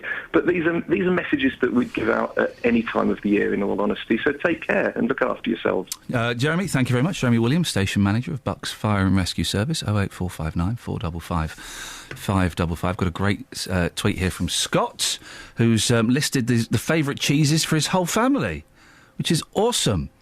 The De Raisin's favourite cheese. Stan likes Red Leicester, Michelle likes Brie, and I like a big smelly lump of Danish blue. Fantastic. 08459 455 555. Do you want the end of that joke? What's the beginning of the joke? What did the cheese say when it looked in the mirror? I know this one. Mozzarella you, Got to know. No. Robbie, do you know the punchline to this? No, I don't. Unfortunately. So but what do you say call it. cheese that isn't yours? Sorry? Nacho What do you call- cheese. Oh. Yeah. All right, well done, guys. Look, You just jumped all over his punchline. Yeah. Sorry. You don't do that. I've got too many cheese jokes. You up guys my need sleeve. to really work on this double act, Robbie and Kelly, both of you. I'm buzzing you off. We'll come back to your joke in a little bit, Kelly, because I know this. I know this, and it's frustrating me. Robbie, you've called in about something slightly more serious, care homes. What would you like to say? My grandfather's in a care home up in Scotland. He basically, about 7 or 8 years ago, he had a heart bypass, and one thing led to another, and actually he ended up getting kind of deteriorated, and dementia kind of set in about 6-7 years ago, and he's now in a care home. But he's in his second care home. The first one he was in, it wasn't fantastic really. It was all brought about really by staff who didn't really care about old people.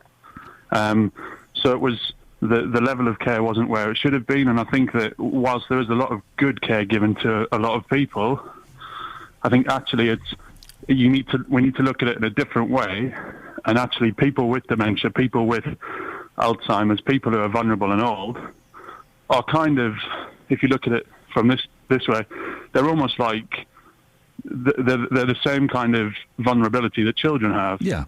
And I think you wouldn't employ someone to work with a child who didn't like children. You're right. They are in care homes, but there doesn't seem to be a lot of caring in some instances. Exactly. I think it's the basics that are done. So people are looked after. People are clean. People are given their medicine. How do you change that culture then, Robbie? What do you do? Do you pay them more money? Do you have tighter tests for people applying for jobs? What do you do? I think you need to actually find people who are really passionate about helping old people. I think my grandmother, for instance, not just because my grandfather is in a care home, but actually what she spent virtually a lot of her life doing is she goes into care homes and will do art therapy with old people. So basically she'll go in and and through the art she gets them to draw a picture if they can, or she'll draw them a picture, and it's often things that will then bring out feelings, will bring out emotions, will bring out you get a lot of people smiling, a lot of people laughing, because it's things they haven't remembered for a long time. And I mean, my grandfather, for instance, my wife and I had our first baby about 5 weeks ago. Oh, fantastic. Congratulations. Thank you very much. No wonder you sound a little bit tired. Yeah, and my grandfather, he can go days without remembering anything. He can go days without remembering my grandmother. He cries when she's not there, because he says, why hasn't she come to see me in years or months, when actually she was there yesterday?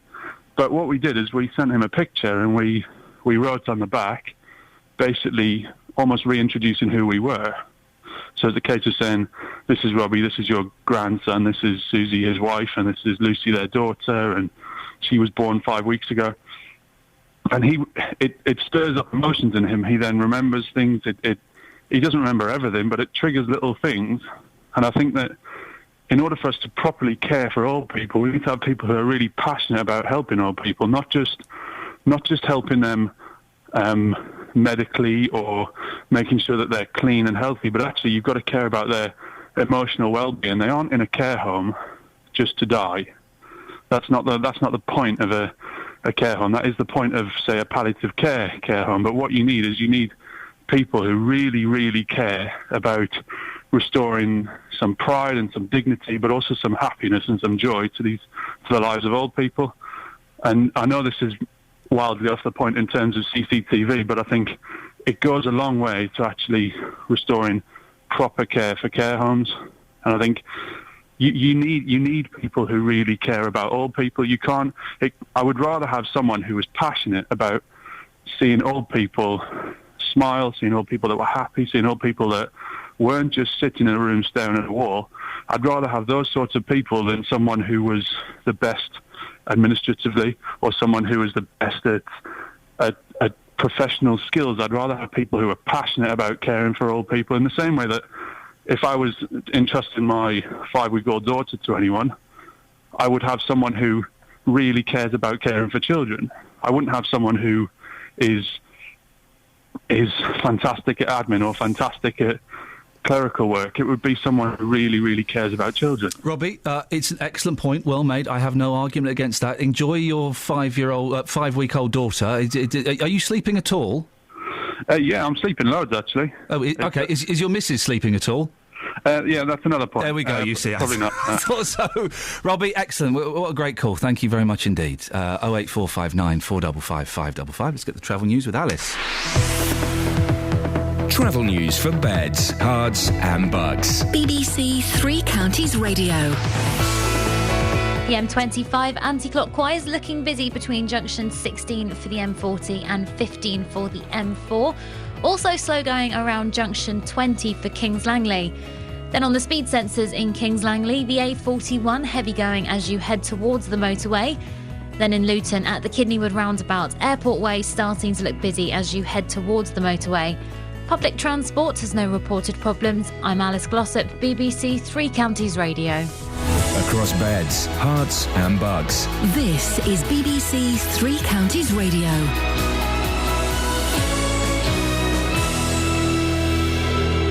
It's 7:30. I'm Simon Oxley. A care home provider in Luton is proposing installing surveillance cameras in residents' rooms. HC1 runs the Milliner House home in Marsh Road. It follows a BBC Panorama investigation which showed abuse and neglect of patients at one of its homes in Croydon. Two Hertfordshire Conservative MPs have criticised the decision to expand London Luton Airport without a public inquiry. The MP for Hitchin and Harpenden, Peter Lilly, and Stevenage MP Stephen McPartland say the application should have been called in. And firefighters start a fresh wave of strike action at midday in a row with the government over pensions. Three Counties Sports. BBC Three Counties Radio. Wycombe manager Gareth Ainsworth says he firmly believes they can avoid relegation to the conference on the final day of the season tomorrow. Ainsworth's side must win at Torquay and hope Northampton or Bristol Rovers lose. I'm firmly believing that there'll be a twist. We've got to do our side of the bargain, so we're going to go all guns blazing down there. I know there's a lot of fans going down. Really appreciate your support all season, especially for this game. Let's have it, come on. Watford round off their season with a 12:15 kick-off at home to Huddersfield in the Championship. Having missed out on the playoffs, leading scorer Troy Deeney is being linked with a move to promoted Burnley, managed by his former Hornets boss Sean Dyche. Obviously everybody in their craft wants to be the best of what they can do, and you want to be the best reporter you could be, so you want to go and work for whoever it is that you see yourself working in long future. But I'm not in a position to affect what happens, so I don't have to worry about it. All I can do is score goals, and if the club decide to sell me, they sell me. If the club decides to keep me, they keep me. Either way, my perspective doesn't change. Milton Keynes Dons aim for a first home win since February against Leyton Orient at Stadium MK. Manager Carl Robinson is hoping to make on loan Jordan Spence a permanent signing from West Ham. I hope so. Obviously after we got told we want to be in a championship in a year's time, so if we want to be in a championship we need to sign Jordan Spence. It's simple as that. We need to go out and spend the money on these players. I'd love them to be here next year. I'd love them to be here. The question has been asked. We just have to wait and see whether we can do it or not. Also in League One, already relegated Stevenage finished their season at promoted Brentford. And in the semi-finals of the World Snooker, Mark Selby leads the world number one Neil Robertson 5-3. Defending champion Ronnie O'Sullivan has a 6-2 advantage over Barry Hawkins. BBC Three Counties News and Sports. The next full bulletin is at 8. Call 08459 455 555. BBC Three Counties Radio. Lots to talk about this morning. The firefighters are going on strike over the weekend. Is that a good idea or a bad idea? Do you support them or do you think they are being selfish? Care home stories. How do we improve care homes? Is it installing CCTV? And what's your favourite cheese? 08459 455 555. Bee's in Hertfordshire. Morning, Bee. Hi, good morning. What would you like to say, Bee? Well, I've been listening to the programme and I'm a psychiatric nurse, and when I see the people who I work with absolutely flog their guts out, the care assistants, the nurses, the whole profession, you cannot believe how hard these people work, and the money is so poor and they can't take days off because there's no one to look after people. We care so much about our clients, our patients, and yet, sometimes we get more people come in, they get sick physically, mentally. You have to look, it's a 24-hour round-the-clock care. And when people say, the nursing standard isn't very good, or, there's no one there talking to my mum or my dad, when you've got many people on the wards, in the community, and we are limited, not only in pay, but in staff, everybody has cut down the staff, the ratio to clients, patients to staff, and the money is just absolutely ridiculous. And anybody who shadowed us, that they would be paying us the highest rate possible. What is the kind of average pay for a carer in a care home? To be honest, it's £7 something. It can be £8. If you do agency, it goes up. But most people have to have a full-time job, and therefore the wage is very poor. And I agree, that's terrible. I think that we have the way that people are paid and the amount that people are paid is completely upside down in this country. I get paid more than a carer. It's ridiculous. What do I do? But I'm not doing anything particularly important. But, B, we've lost B. Get B back, because I wanted to talk to her. Of course we don't pay the carers enough. Of course we should be paying them far more, considering what they have to do, what they have to go through, the amount of work they have to do. £7 an hour, £8 an hour. It is obscene, isn't it? I was just saying, Vic, it is obscene. But that's not my problem when my mum, for example, isn't being cared for, or someone's husband isn't being cared for. Right, but when you've got suddenly, say, somebody is on the ward who comes in very poorly and they need maybe 4 or 5 people to actually lift that person, look after their open wounds, bathe them, look after all their needs, and you might only have 5 or 6 people on the actual shift, then the work isn't possible. I agree. But if it's my wife in a care home, that's not my problem. I want my wife cleaned when she's soiled herself immediately. Absolutely. But so then you have to look at why there isn't enough staff on the wards, in the care homes, because if you've got 6 staff on duty, which may be acceptable, but suddenly 2 people come in who need 3 or 4 people to look after them, bathe them, turn them, move them, you can't just suddenly have 10 people on shift. So therefore, everybody is trying to work the maximum. So what do we do to change this then, Bea? I think, first of all, you've got to give more staff to ratio to clients, and then you've got to give more pay, because, for the work we do, you're talking of people's lives, and we get paid a very poor wage. And what about, and I know it's a minority, but these people do exist, what about those carers that just don't care? Then I think absolutely, I agree. If anybody doesn't care and is found to be neglectful in any way, then absolutely, it's appalling. But but the main thing we need to be looking at, yes, is all the, there is a lot of training. I don't know about just 3 days training, because with me I did years in university, and I know our carers work really, really hard and have to do lots of intense training. But I think it's got to be more ratio and more pay, much, much more pay to respect the work that we actually do.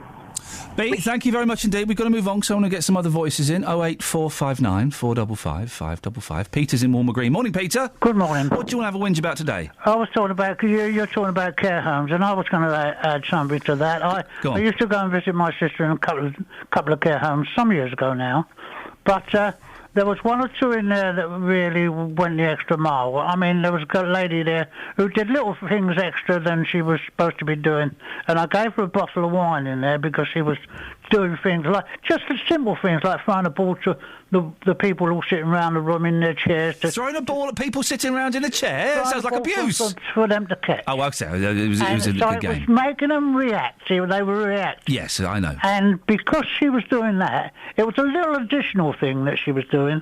So, and I thought to myself, I didn't see that from many of the others, and I gave her a bottle of wine, and she said, that's the first time anyone's ever done that. Oh, really? And I was very moved because she was one who was going that extra mile for them.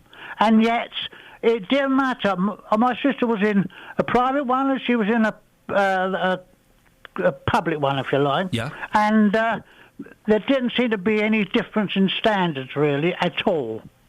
I mean, I've walked down a corridor and seen the bathroom door wide open and a lady sitting in a seat being bathed. Oh, dear. Well, that's not appropriate, And is it? I know, and that was a private home. Yeah, that's not good. So it didn't make any sort of difference to which type it was at that time. Yeah. I don't know if it's improved, but I was told that there are now some areas where they have to bus staff in because they can't afford to live there.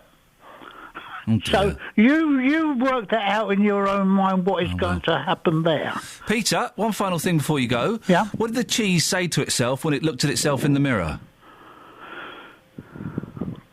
Google, no, I don't know. No, I know. I thought, Peter, thank you. It's a tough one. I know this. Lynn's in Hemel. Morning, Lynn. Hello, Ian. Lynn, what would you like to say? I'm so sad about this morning because we're having the conversation again, aren't we, about the way old people are treated. We've done this before, yes. It just comes up time and time again. And I know there's an argument that it's an invasion of privacy to have CCTV, but my understanding from some of your previous programmes is that it's only relatives that would be able to access it. Well, that would have to be, defined. Who has access to it? And I guess one argument is only relatives could, and perhaps the manager of the home as well. Yeah, maybe their doctor or something. Yeah. But I just think it's so sad that, I mean, I know your mum's in a home, bless her. I mean, I lost both my parents before I was 28, 30 years ago. Oh, dear. So I've never been in the position of having to do that. But I'm quite concerned because I haven't really got a family and I'm disabled and I might end up in a home, and God forbid. It's when we looked at homes for my mum, it was amazing. Some were wonderful, and the place she's in now is wonderful. There's been a couple of issues, but we've sorted that out pretty quickly.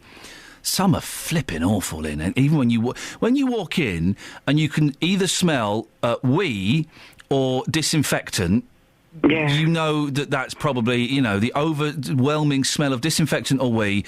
That's not a great start. And some of them are terrible. But there's no money. There's no money for these places. I think probably the government ought to do a bit more because they're always prattling on about. They can't. The reason the government have changed the rules ever so slightly, but the reason the government can't is because they know in 10, 15, 20 years' time there's going to be a huge increase in the number of people that need care homes because people are living longer and there's a huge kind of boom waiting to happen in about 15, 20 years' time, and the government could never afford to pay that. I bet they can afford to pay for lots of other silly things, can't they? Lynn, I agree. I personally, hey, let's put cards on the table. Let's get rid of Trident, shouldn't we? Let's get rid of Trident and put the money into, £70 billion, something like that. Let's put that into care homes. Huh? Imagine the kind of care homes we could have if we didn't use an outdated form of nuclear defence. I know, it's vaguely sixth form politics, but will make a difference, wouldn't it? 08459 455 555 is the telephone number if you want to give us a call on that. You can also send me a text, 81333. Start your text 3CR. Let's go to, where? Oh, where? Annie. Hello. Hello, Annie. You? Annie, do you know what? Well, no, you've asked. Do you actually want to know how I am? Yes, I really do. Right, OK, you've asked. Fine, I'll tell you. I'm a little bit down at the moment. Oh, bless you. I'm really tired. I've not been sleeping very well. I'm a little bit anxious. I'm a bit stressed. And I'm really annoyed that I make up that my mobile phone company have deactivated my SIM card before I've received my new one. And that's making me kind of anxious and angry. Oh, bless you. So that's how I am. You asked and I've told you. Yes, but take big deep breaths. Yeah, and think that something else could be worse. Fair play. I could lose my legs on the way home. Oh God, that's even. I feel terrible. Okay. What have you called in for, Annie? What have you got? I'm listening to you today, and I only found you yesterday, and I am loving your show. Oh, that's kind of you. What were you listening to before yesterday, then? Rotten Old Radio 2. Oh no, not that Muppet. The ginger Muppet, as we like to call him. I know. Oh, it was just dear. a case of being too lazy to move the dial. Well done you for finding a decent radio station. You're welcome. No, I think I said to them yesterday, if they could bottle what you're on, I'll take one. It doesn't come in bottled form, but you can get... No, let's not, no. Anyway, what I'm calling about is your thing this morning about the care home. Yes, go on. And to put a twist on it, if you go to the continent, the people there all look after their own families unless they're really, really ill. Yeah. But I think we as a nation come to a stage and they go, right, put them in a home. Yeah. And then say 20% look after their parents in a home, but the 80% forget about them. There is a significant number of people, I've seen it, where they put someone in a home and then that's kind of it. That's right. And I don't think that's appropriate. You're right. Sometimes, though, it's just not... This sounds harsh saying it, but it's not compatible with our lives to look after our parents. If we've got kids, if we're working all the time, if they need that bit of extra care, it's not always doable, is it? No, I quite understand, and I know where you're coming from. I've had a melee of jobs through my life, because I'm quite an old lady. No. You've got a very young voice. Thank you very much. I would say 28. I love you even more. There we go. There we go. No, I 72. did work in a care home for a very short time. Yes. And the reason I left is because it broke my heart for people that I was looking after to say, nobody cares about me. My parents don't care. And then you get somebody come in and their mum or their dad hadn't been tidied up or what, and they used to just really blow these girls out the water. Yeah, so it looked like they were caring them because they were making a big noise. Yeah, that's right. And I think we're all at fault. Nobody's perfect, we're all at fault, but I think the whole system needs to be taken to pieces, bit by bit, and put back together. Look after the people that care, look after the people that need to be cared, but remember our lives and our thing ourselves, we should care a little bit more. That's all I'm going to say. Annie, I'll have some of that before I let you go. Yeah. What did the cheese say to itself when it was looking at itself in the mirror? Don't do this to me, because I've been trying to remember. I've got a grandson who lives in Dubai. Yes. We've got a joke fest. Oh. He's only 6, and I have to tell him a joke every time I talk to him. Oh, bless him. And he's told me this ages ago, Yeah. and I really can't I heard this. Annie, listen, great first call. Thank you very much for finding us and for leaving 2 and coming to 3, as it were. 08459 455 555. Travel news for beds, cards and bugs. BBC Three Counties Radio. On the M25, anti-clockwise, very slow going between junction 17 for Maple Cross and 16 for the M40. Then on the speed sensors at the Clop Hill roundabout, both the A6 approaches looking heavy. At the Black Cat roundabout, the A1 southbound is starting to build up, but definitely quieter than usual at the moment. Public transport has no reported problems. I'm Alice Glossop, BBC Three Counties Radio. You are Alice Glossop, and don't you ever forget it. She's good, isn't she? Aren't we lucky to have someone like her working on our show? Sounds sarcastic, I'm being genuine. Right, 7:47, it's Friday the 2nd of May. I'm Iain Lee. These are your headlines on BBC Three Counties Radio. A care home provider in Luton is proposing installing surveillance cameras in residents' rooms. HC1 runs the Milliner House home in Marsh Road and also runs a home featured in the BBC Panorama investigation. Two Hertfordshire Conservative MPs have criticised the decision to expand London Luton Airport without a public inquiry. And firefighters start a fresh wave of strike action at midday in a row with the government over pensions. We'll talk to Margaret and Justin Dealey in a bit, but before that, let's get the weather. Here's Georgina. Beds, Herts and Bucks weather. BBC Three Counties Radio. Good morning. A bit of a murky start today. Quite cloudy generally, although there should be some breaks this afternoon, so the best of any sunshine will be later on. There are some showers around, but they're quite light and there really aren't that many, so for some of us it will be a dry day, but a little bit cloudy. A brisk northeasterly wind today with temperatures just about getting to 11 or 12 degrees Celsius, so quite cool for this time of year. And a cold, clear night to follow with a widespread frost and temperatures down to 3 or 4 degrees Celsius.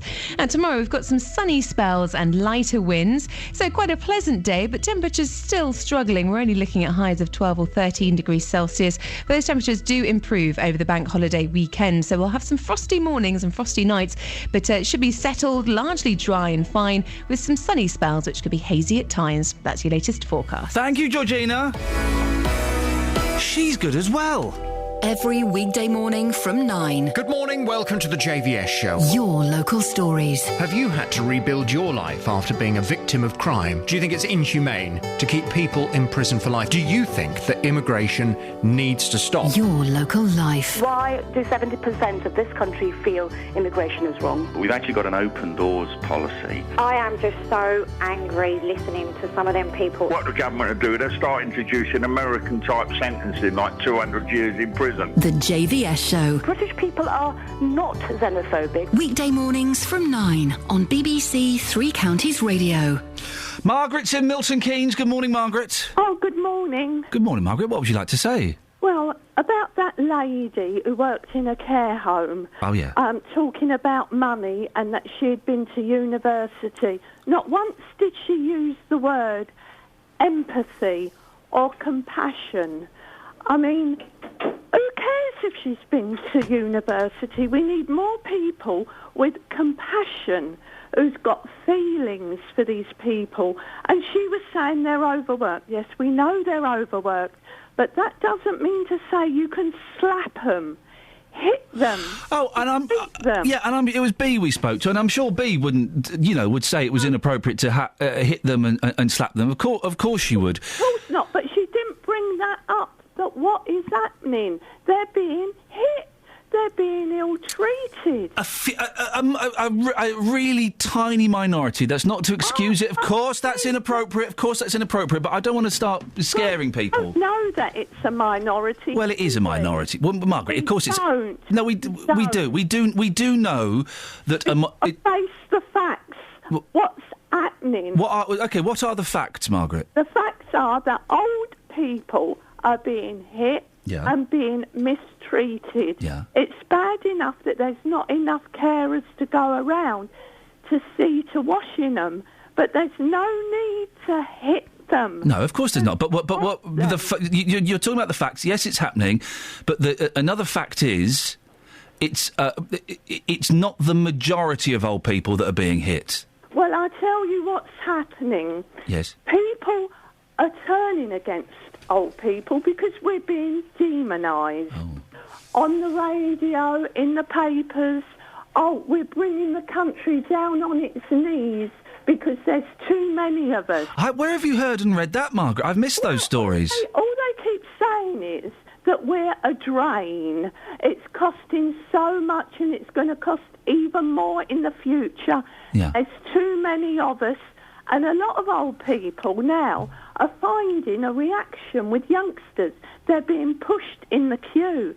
And I live in Milton Keynes, and there's been old people on their mobility scooters and in wheelchairs that have actually been tipped over and laughed at.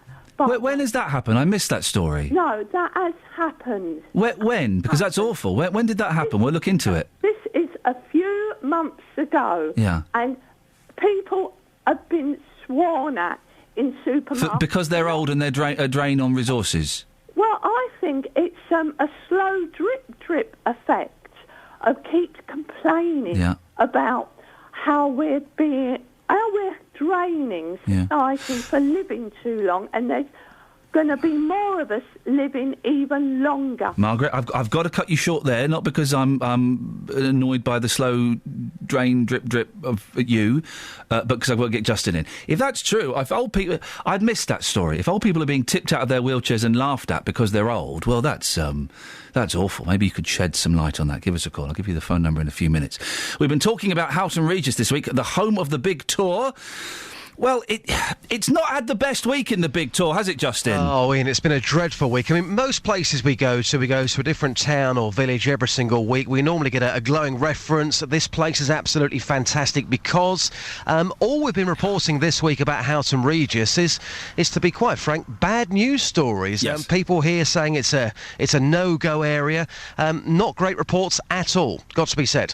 So this morning I'm here in Houghton Regis. The feature is called Happy Houghton. Where exactly are you? Because you're there until 9 o'clock. Yep. So if people want to come down and see you, where are they? Where are you? I'm just outside the main square. I'm currently in the Morrison's car park. We've got a 30-foot aerial sticking out of the roof of the radio car. You cannot miss us. So in the interest of... good morning to you, sir. In the interest of fairness, we're here this morning to find out what makes people happy in Houghton Regis. Again, it's not going particularly well, Ian.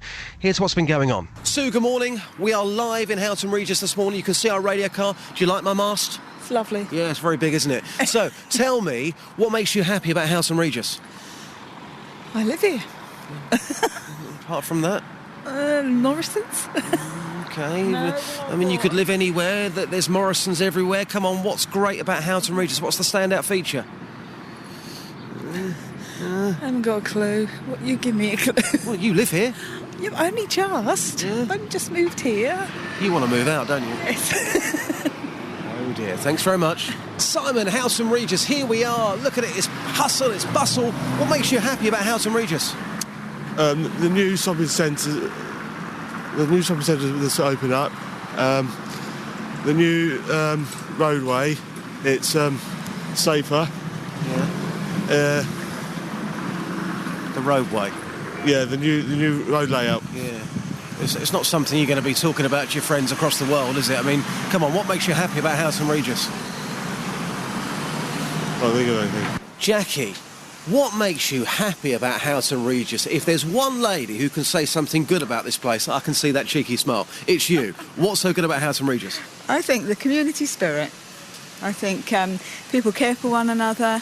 We get to see a lot of people because we run this market stall once a week. Mm-hmm. It's a charity thing, and we get to meet a lot of people. Yeah. And you often hear people talking about one another.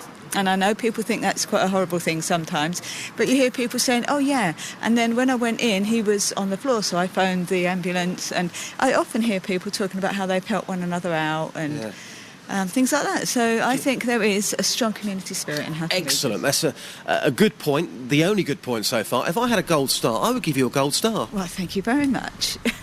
You should have had a gold star, Justin. You got someone there with you, have you? Yes, Chris, meet Ian. Ian, meet Chris. Chris has arrived here at our radio car. He wants to tell you something good about Houghton Regis. Come on, Chris. Morning, Ian. Morning, Chris. Well, go on, Chris. I've lived in Houghton all my life. Yeah. People knock it. They've always knocked it.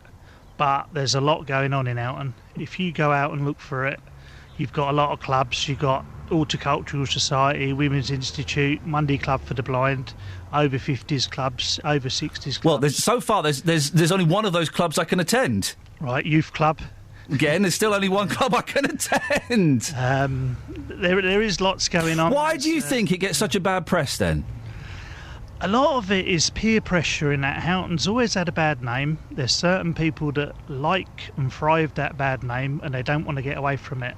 So it's like, you're from Houghton, you're hard, let's continue it. You're from Houghton, you're hard, let's continue it. But you're saying it's a pretty decent place. Yeah. Brilliant. Everything at the minute is on the up. People say about you got the new Morrison's, you've had the High Street developed, you've got the 2 link roads coming in, you've got the leisure centres doing well, you've got the swimming pool reopening. Boom. The council do a fantastic job. There's lots of activities. There's Mayfair on the Village Green tomorrow. We had a pancake race. Great magazine. Well, listen, I'm glad. Listen, thank you so much. I'm glad we finally got a positive spin. Justin, you're going to be there for the next hour or so. If people want to come down, they can and tell you what's good about Houghton. He was good, that fella. He was good. And again, in the interest of fairness, all we've heard is bad stories all week about Houghton Regis. We're live here this morning until 9, just outside the square, currently in the Morrison's car park, in the radio car. Come and see me. If you have something good to say about where you live, don't sit at home, get changed, come and see me and tell Beds, Hearts and Bucks. Dealey, excellent stuff. Thank you very much indeed. We've just got time to squeeze in Laura. Good morning, Laura. Good morning. What did the cheese say as it gazed at itself in the mirror? Hello, me. I don't think so. Hello, me. Yes, that's right. No, you said halloumi. Hello, me. Hello, me. Hello, me. Halloumi. Ba-boom. It's a joke, Ian. It's a joke. Oh, Ian. It was lost on my 9-year-old son as well. Laura, knock, knock. Who's there? Alex. Alex who? I'll explain later. Just get me out of here. I've got one. Knock, knock. Go on. Oh, no, sorry. Who's there? Interrupting cow. Say it. No, interrupting cow. No! Oh, for goodness sakes. Travel news for beds, cards and bugs. BBC Three Counties Radio. On the M25, anti-clockwise, slow going between junctions 17 for Maple Cross and 16 for the M40. On the speed sensors in Hertford, the A414 heavy going in both directions between the centre of town and Hartingford Bury. In Stevenage, Martin's Way also slow going as you head towards the A1M at the Hitchin Road.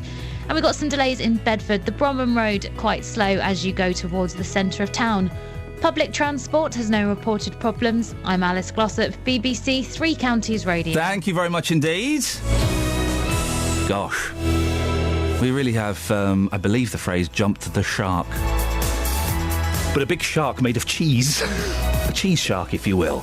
Let's get the news. Here's Simon Oxley. Take your time, Simon. I need a wee. Local and vocal across Beds, Hearts and Bucks. This is BBC Three Counties Radio.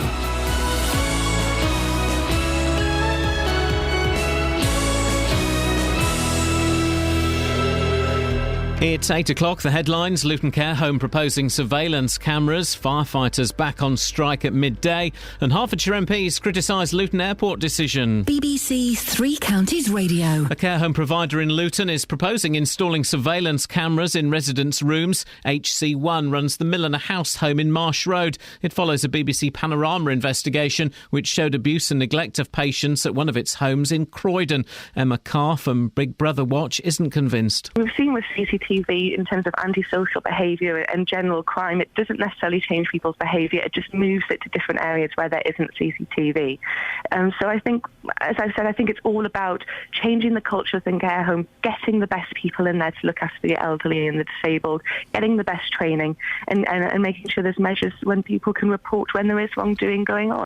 Firefighters start a fresh wave of strike action at midday in a row with the government over pensions. Buckinghamshire Fire and Rescue has denied union claims that crews in the county won't be partially paid for the remainder of their shifts. Bedfordshire's Paul Fuller is president of the Chief Fire Officers Association. I think any circumstances in which the ability of the fire service to respond to emergencies is going to put the public at risk to some extent.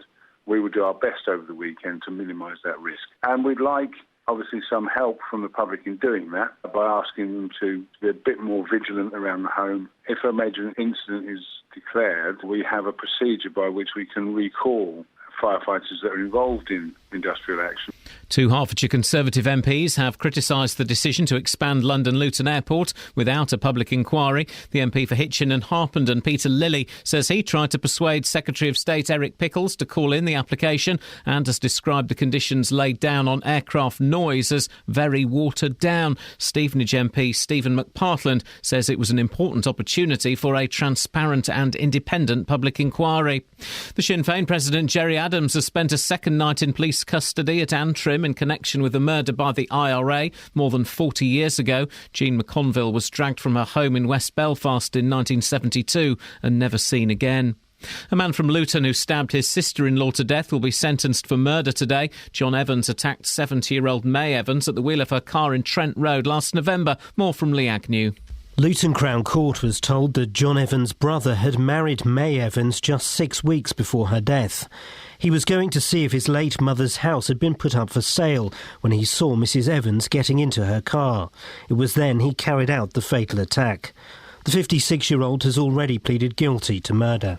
In sport, Wycombe manager Gareth Ainsworth says he firmly believes they can avoid relegation to the conference on the final day of the season tomorrow. Ainsworth's side must win at Torquay and hope Northampton or Bristol Rovers lose. The weather, any early rain will soon die out, leaving a dry day with sunny spells, a maximum temperature 13 degrees Celsius, and you can get the latest news and sport online at bbc.co.uk/Three Counties.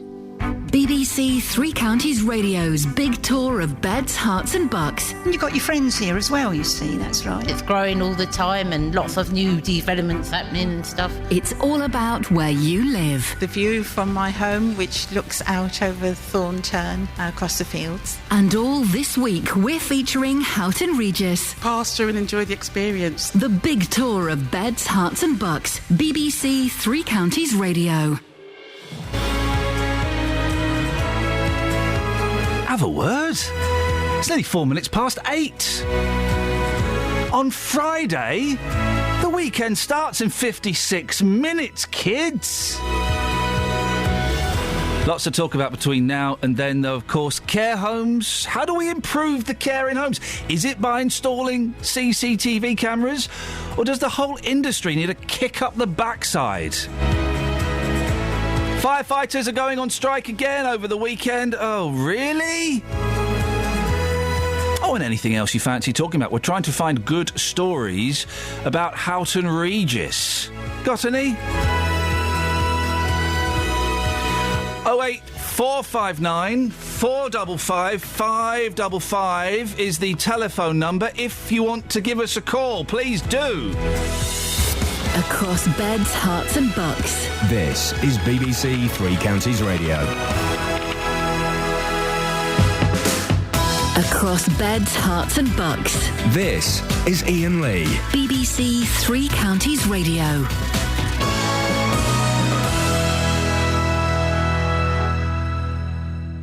Got some texts here.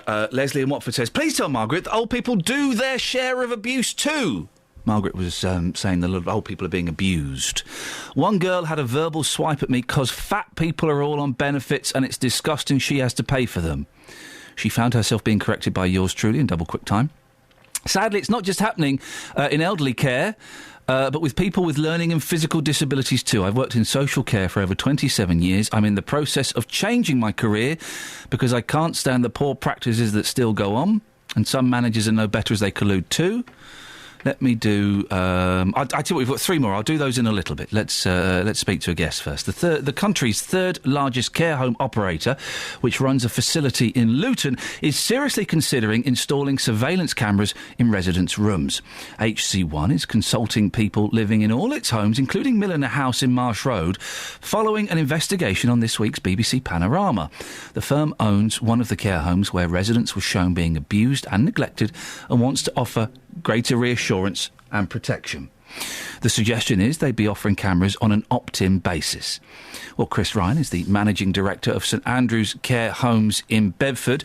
Morning, Chris. Good morning, Ian. How are you? Yeah, I'm fine, thank you. What do you reckon about this idea of having opt-in cameras? I'm very wary of it, to be honest. I think it is a solution to a problem, but it's not the solution. You can't have a process by which, always that people are being supervised and watched in every moment of every day, because it's missing the point.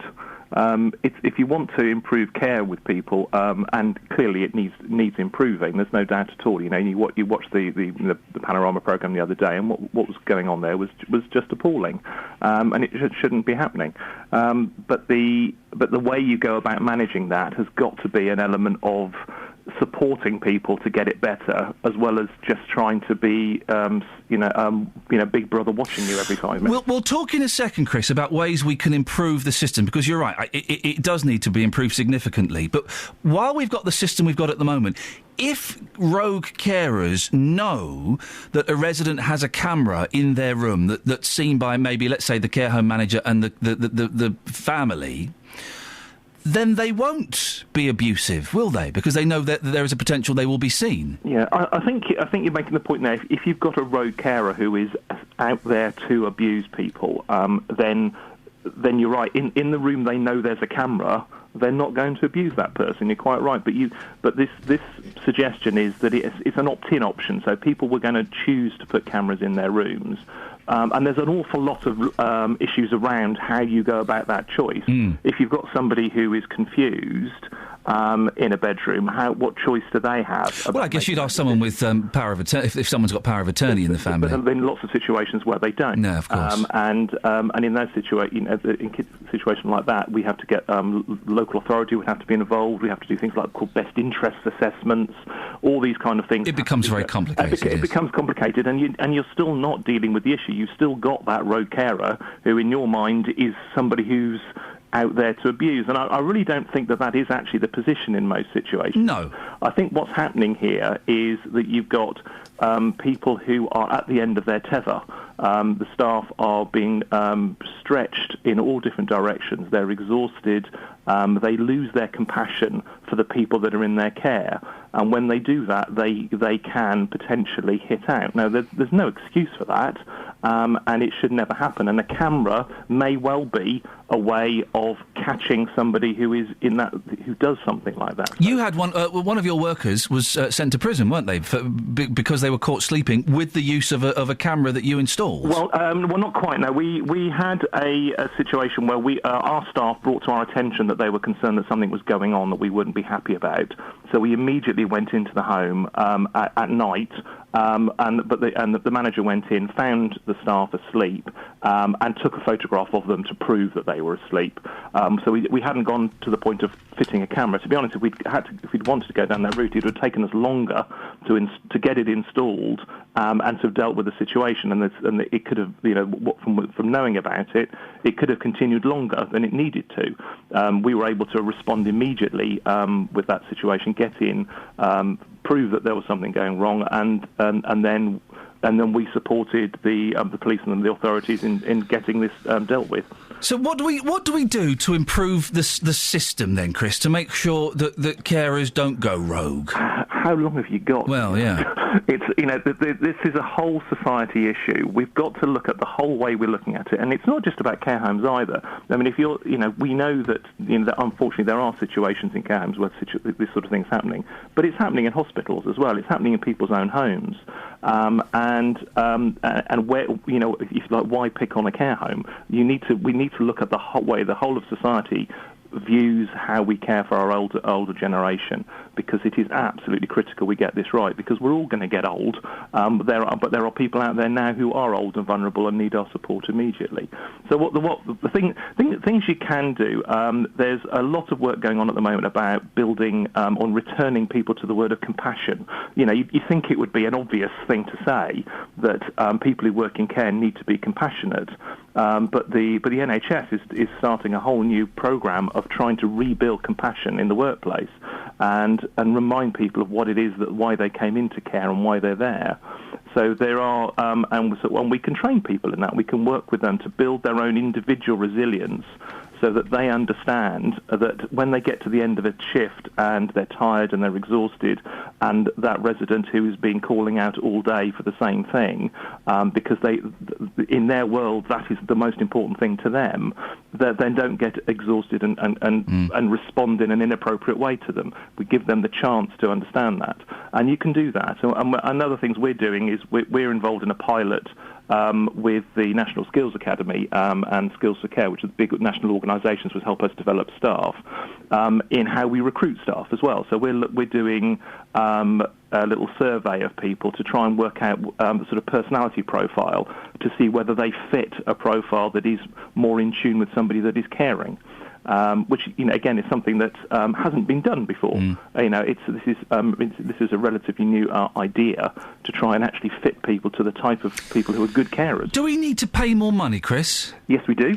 Absolutely. I think there's a whole issue around the managing of the finance of all of this. The government are, as we know, struggling to finance anything at the moment. But they don't look at the care sector in the realistic way that I think it needs to be. They will always say that there are different ways of providing care, and yes, there are. You can keep them in the community longer, and you can put them into extra care housing schemes, which are a good choice for a lot of people. But in those situations, you're still dealing with individuals having care provided for them, and they need those carers need the support to be able to feel valued in the job that they do. And the more we value the people that are doing this work, and some of that is about how you pay them. If they recognise that they are being paid well for the job that they're doing, then that will give them a sense of well-being, and hopefully improve the sense that that will make them feel better, and therefore they deliver care better. But some of it's about numbers. We need more money in the system so that we can bring in more staff. So that we can rotate people around, so if somebody's getting tired, a member of staff can take a step back and somebody else can go in and work with them so that it doesn't become an issue. Chris, it's always good to talk. I appreciate your time. And, Chris is one of the good guys. You kind of feel optimistic. If people like him, he's the managing director of St Andrew's Care Homes in Bedford, if people like him are in the industry, then there's hope. And I think there are a lot of people like him. Steve's in Luton. Morning, Steve. Morning. What would you like to say? Well, surely we should have a... Oh, it's Steve! You've not called him for ages! No, keeping away from you. You annoy me. Yeah, and you excite me, Steve. Oh, I bet I do. Hopefully not in that way, though. in every way imaginable, Stephen. No, anyway, right. They should have a selection system for 6 months to weed out the people that can't properly care. Surely you should put them under stress and monitor them for 6 months. Like they do, things in the army, you have selection. They should have a selection system. So when you do get people looking after your relatives... Hang on a minute, so what, a stress test? What do you mean, how would you do a stress test? I don't know, put them into... You lock them in the room and tell them that you've kidnapped their parents? No, don't be stupid, you twit. Well, what do you do then? Well, no, you put them in a situation, you have scenarios of, what these patients are going to be like, and put them under stress and see if they can take it. If they get angry and annoyed, it's not for everybody. It seems that Tom, Dick and Harry can be a carer in any care home at the end of the day. And also, as for the money, why is it that a care home can get £700 a week for someone, yet as you as a relative, if you look after your relative or whatever, you might only get 120 quid. I mean, surely, if they can pay a care home 700 quid, why not pay a relative 350 quid a week to look after their own parents? Stephen, you've really confused me. Can I tell you why? Well, go on then, that's not hard. I'm agreeing with you. Yes, I know. You've been calling me for nearly 2 years, and I for the first time, I'm agreeing with you. But you should agree with all the rest of what I believe in. No, the rest of it's a load of old tosh. But today, Steve, thank you. Oh, that's confused me, Kath. I can see the confusion all over your face. Wow. That was Stephen Luton, yeah? That was Stephen Luton. That was actual Stephen Luton. He wasn't an imposter. I agree with what he said. Nuts. Travel news for beds, cards and bugs. BBC Three Counties Radio. On the speed sensors leaving Newport Pagnell, the London Road heavy going as you head towards the M1 at junction 14. Also, all approaches to the Park Street roundabout looking very heavy at the moment. Elsewhere in Hertford, we've still got delays on the A414. That's slow as you head towards Hartingford from the centre of town. On the M25 anti-clockwise, slow going around junction 16 for the M40. Public transport has no reported problems. I'm Alice Glossop, BBC Three Counties Radio.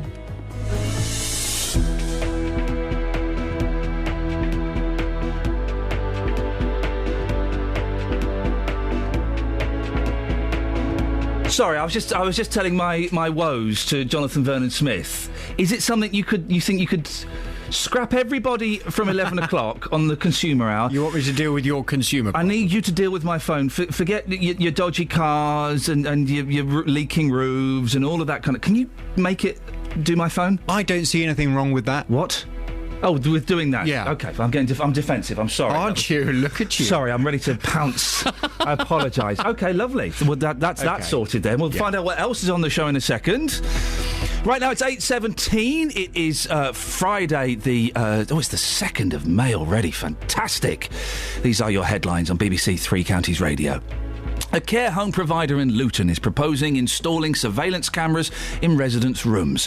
HC1 runs the Milliner House home in Marsh Road and also runs a home featured in the BBC Panorama investigation. Firefighters start a fresh wave of strike action at midday in a row with the government over pensions. And 2 Hertfordshire Conservative MPs have criticised the decision to expand Luton Airport without a public inquiry. BBC Three Counties Radio.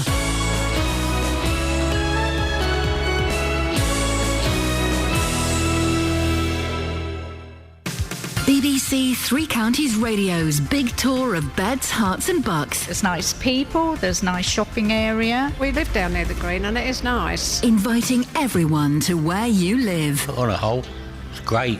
We both play bowls at the Bowls Club, which is nice, social side. Where I live, it's nice. You've got good community spirit. It's becoming a bit more villagey and better community spirit. And all this week, we're featuring Houghton Regis. I think it's a lovely place. I really do. If you've got a story everyone should hear about, let us tell them about it. Fantastic library service here, actually. One of the best. The big tour of beds, hearts and bucks. Houghton Regis is a growing town and it's good for the future. I couldn't really see myself living it anywhere else. BBC Three Counties Radio.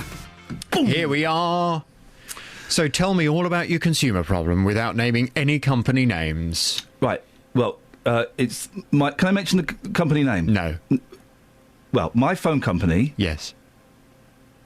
Why can I not just say? No. I want compensation for this. No, I don't deal with compensation. I don't think this is going to work. I'm not feeling comfortable. I'm sensing you're itching to name the company and you want compo. I'm not doing it. Well, I don't listen to your show. Okay.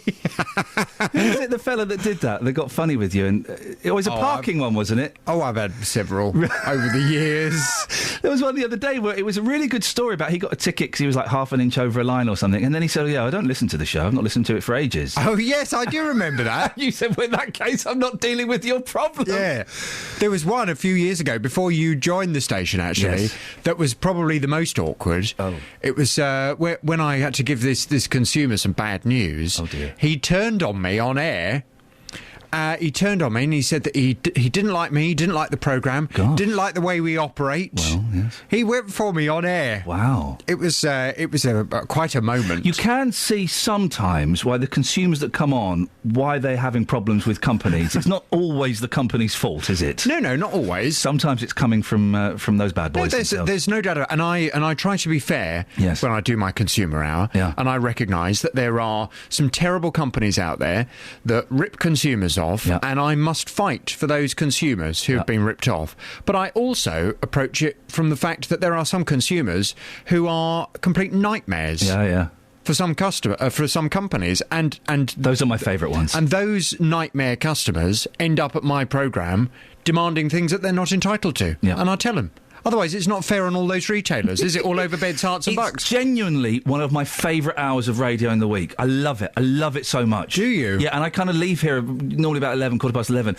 So it's what I'm listening to as I drive home. I love it. Well, we've got some good ones today. Excellent. But you might need to tune in a bit earlier today. Why? Well, we're going to be talking about the Luton rat problem. Oh, after 10. yes. I went yesterday to the block of flats. Oh, no, really? I'm not sure I made myself terribly welcome. Why? Well, you'll find out after 10. You're supposed to be there to help. Luton is the rat capital of Europe. You'll have to tune in after 10. Oh, no, Jonathan. What have you done? What's coming up? Let's put it like this. Yes. I think some of the residents would rather live with the rats than me. Oh, dear. This is the story that we started. He's going to muff it up.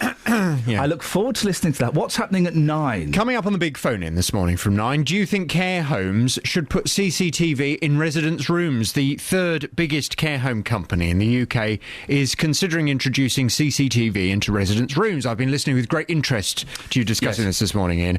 HC1, who manage a care home in Luton, they say that they would install cameras on an opt-in basis. Well, this move move has come after a BBC Panorama investigation broadcast this week revealed neglect and abuse in one of their homes. Whether you work in a care home, you live in a care home, or you have a family member who's in a care home, this morning from 9, I want your views and your experiences. Do you think care homes should put CCTV in residents' rooms? Call me on 08459 455 555. It's the big phone in from 9. Across beds, hearts and bucks. This is Iain Lee. BBC Three Counties Radio.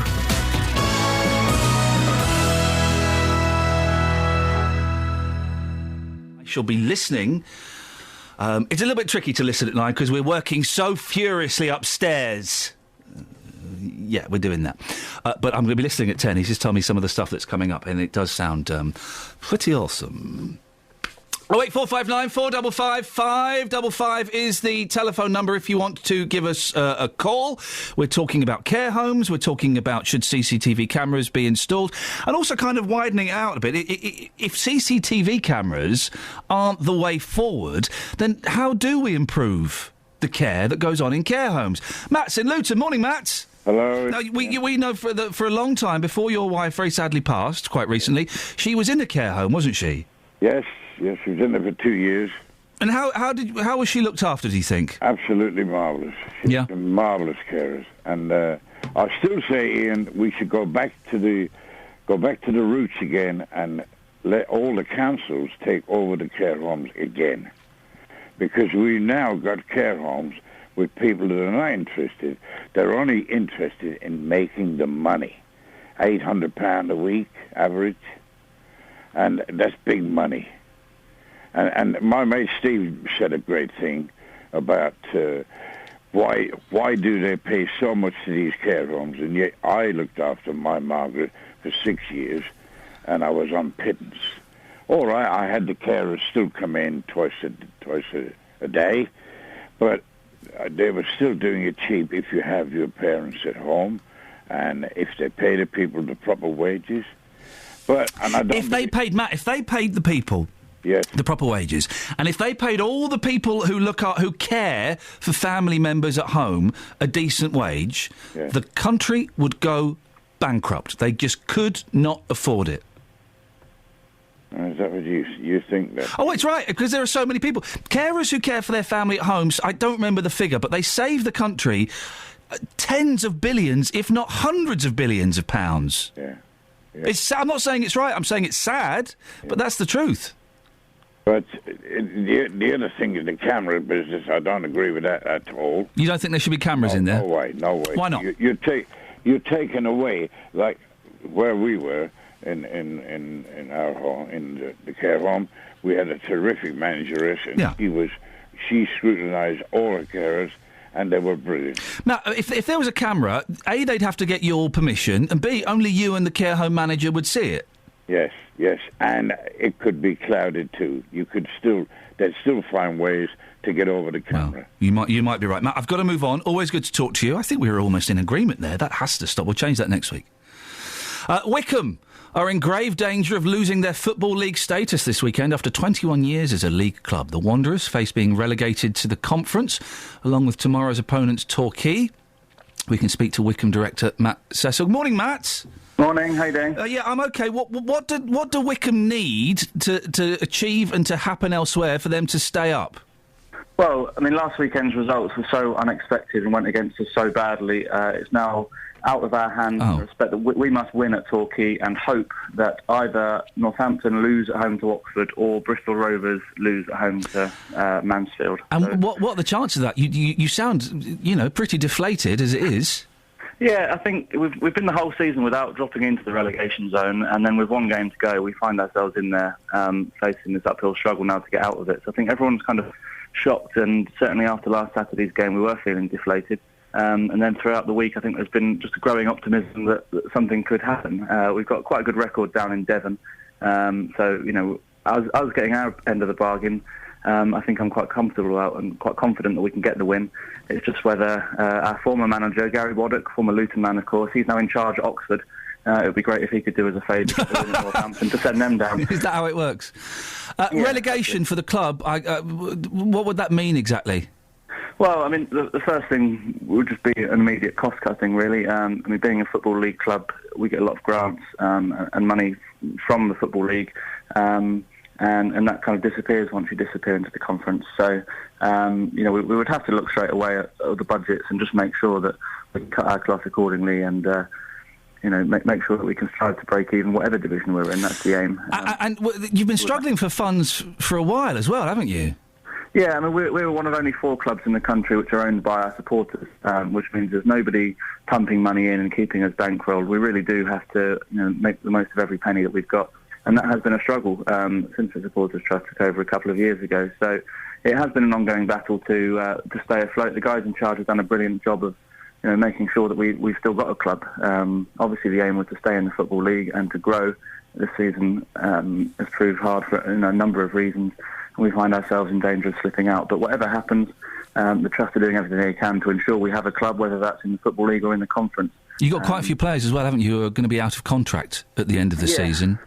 Yeah, I think regardless of whether we stay up or go down, it's a great chance for the manager to assess the squad that he's got. I think there's only 5 players under contract for next season, so everybody else there's a question mark over, and the manager will have to choose which of those he believes can improve the squad next season. And there'll be a lot of opportunities to bring in new players, some fresh blood, who hopefully will make sure this sort of season never happens again. Matt, I wish you the very best of luck. I hope things go your way.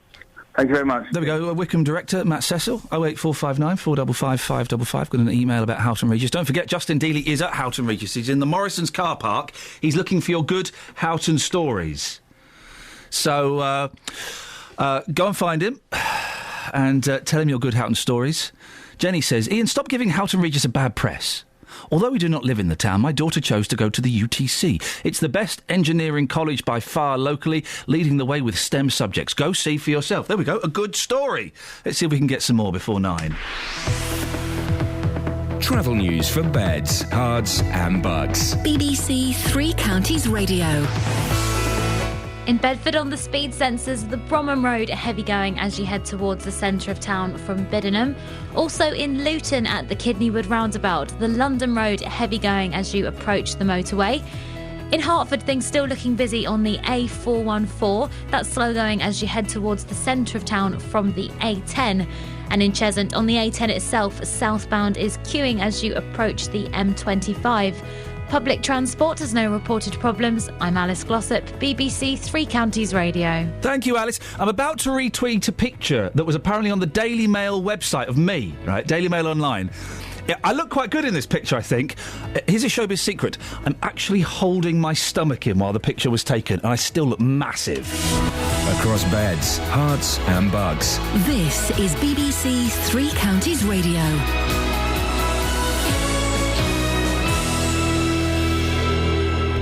It's 8:30. I'm Simon Oxley. A care home provider in Luton is proposing installing surveillance cameras in residents' rooms. HC1 runs the Milliner House home in Marsh Road and also runs a home featured in the BBC Panorama investigation.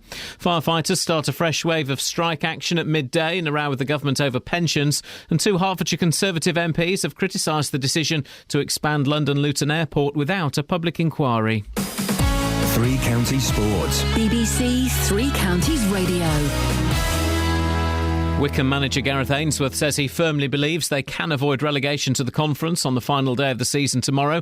Ainsworth's side must win at Torquay and hope Northampton or Bristol Rovers lose. We've nothing to lose. We've got to go down to Torquay and win. Hopefully get a favour from either Mansfield or Oxford, and I believe it can happen. I always believe it will. Positive has been my life for 40 years, and I'm not going to stop now. So I'm firmly believing that there'll be a twist. Watford round off their season with a 12:15 kick-off at home to Huddersfield in the Championship. Having missed out on the playoffs, leading scorer Troy Deeney is being linked with a move to promoted Burnley, managed by his former Hornets boss, Sean Dyche. Obviously, everybody in their craft wants to be the best of what they can do, and you want to be the best reporter you could be. So, you want to go and work for whoever it is that you see yourself working in long future, but I'm not in a position to affect what happens. So I don't have to worry about it. All I can do is score goals, and if the club decide to sell me, they sell me. If the club decide to keep me, they keep me. Either way, my perspective doesn't change. Milton Keynes Dons aim for a first home win since February against Leyton Orient at Stadium MK. Also in League One, Graham Westley's already relegated Stevenage finished their season at promoted Brentford. I've spent a lot of time this week getting ready for next season. Obviously, one of the benefits, if you can call it a benefit, of getting relegated early and going into a lower league is that I've known probably for longer than anybody else exactly what we're going to be doing next year. So I've had to make sure that I can use that as an advantage and get ahead of the game. And in the semi-finals at the World Snooker, Mark Selby leads the world number 1 Neil Robertson 5-3. Defending champion Ronnie O'Sullivan has a 6-2 advantage over Barry Hawkins. BBC Three Counties News and Sport. The next full bulletin is at 9. Call 08459 455 555. BBC Three Counties Radio. I'm just watching two idiots next door. What on earth are you doing, for goodness sakes? We're reenacting the picture that you've just tweeted.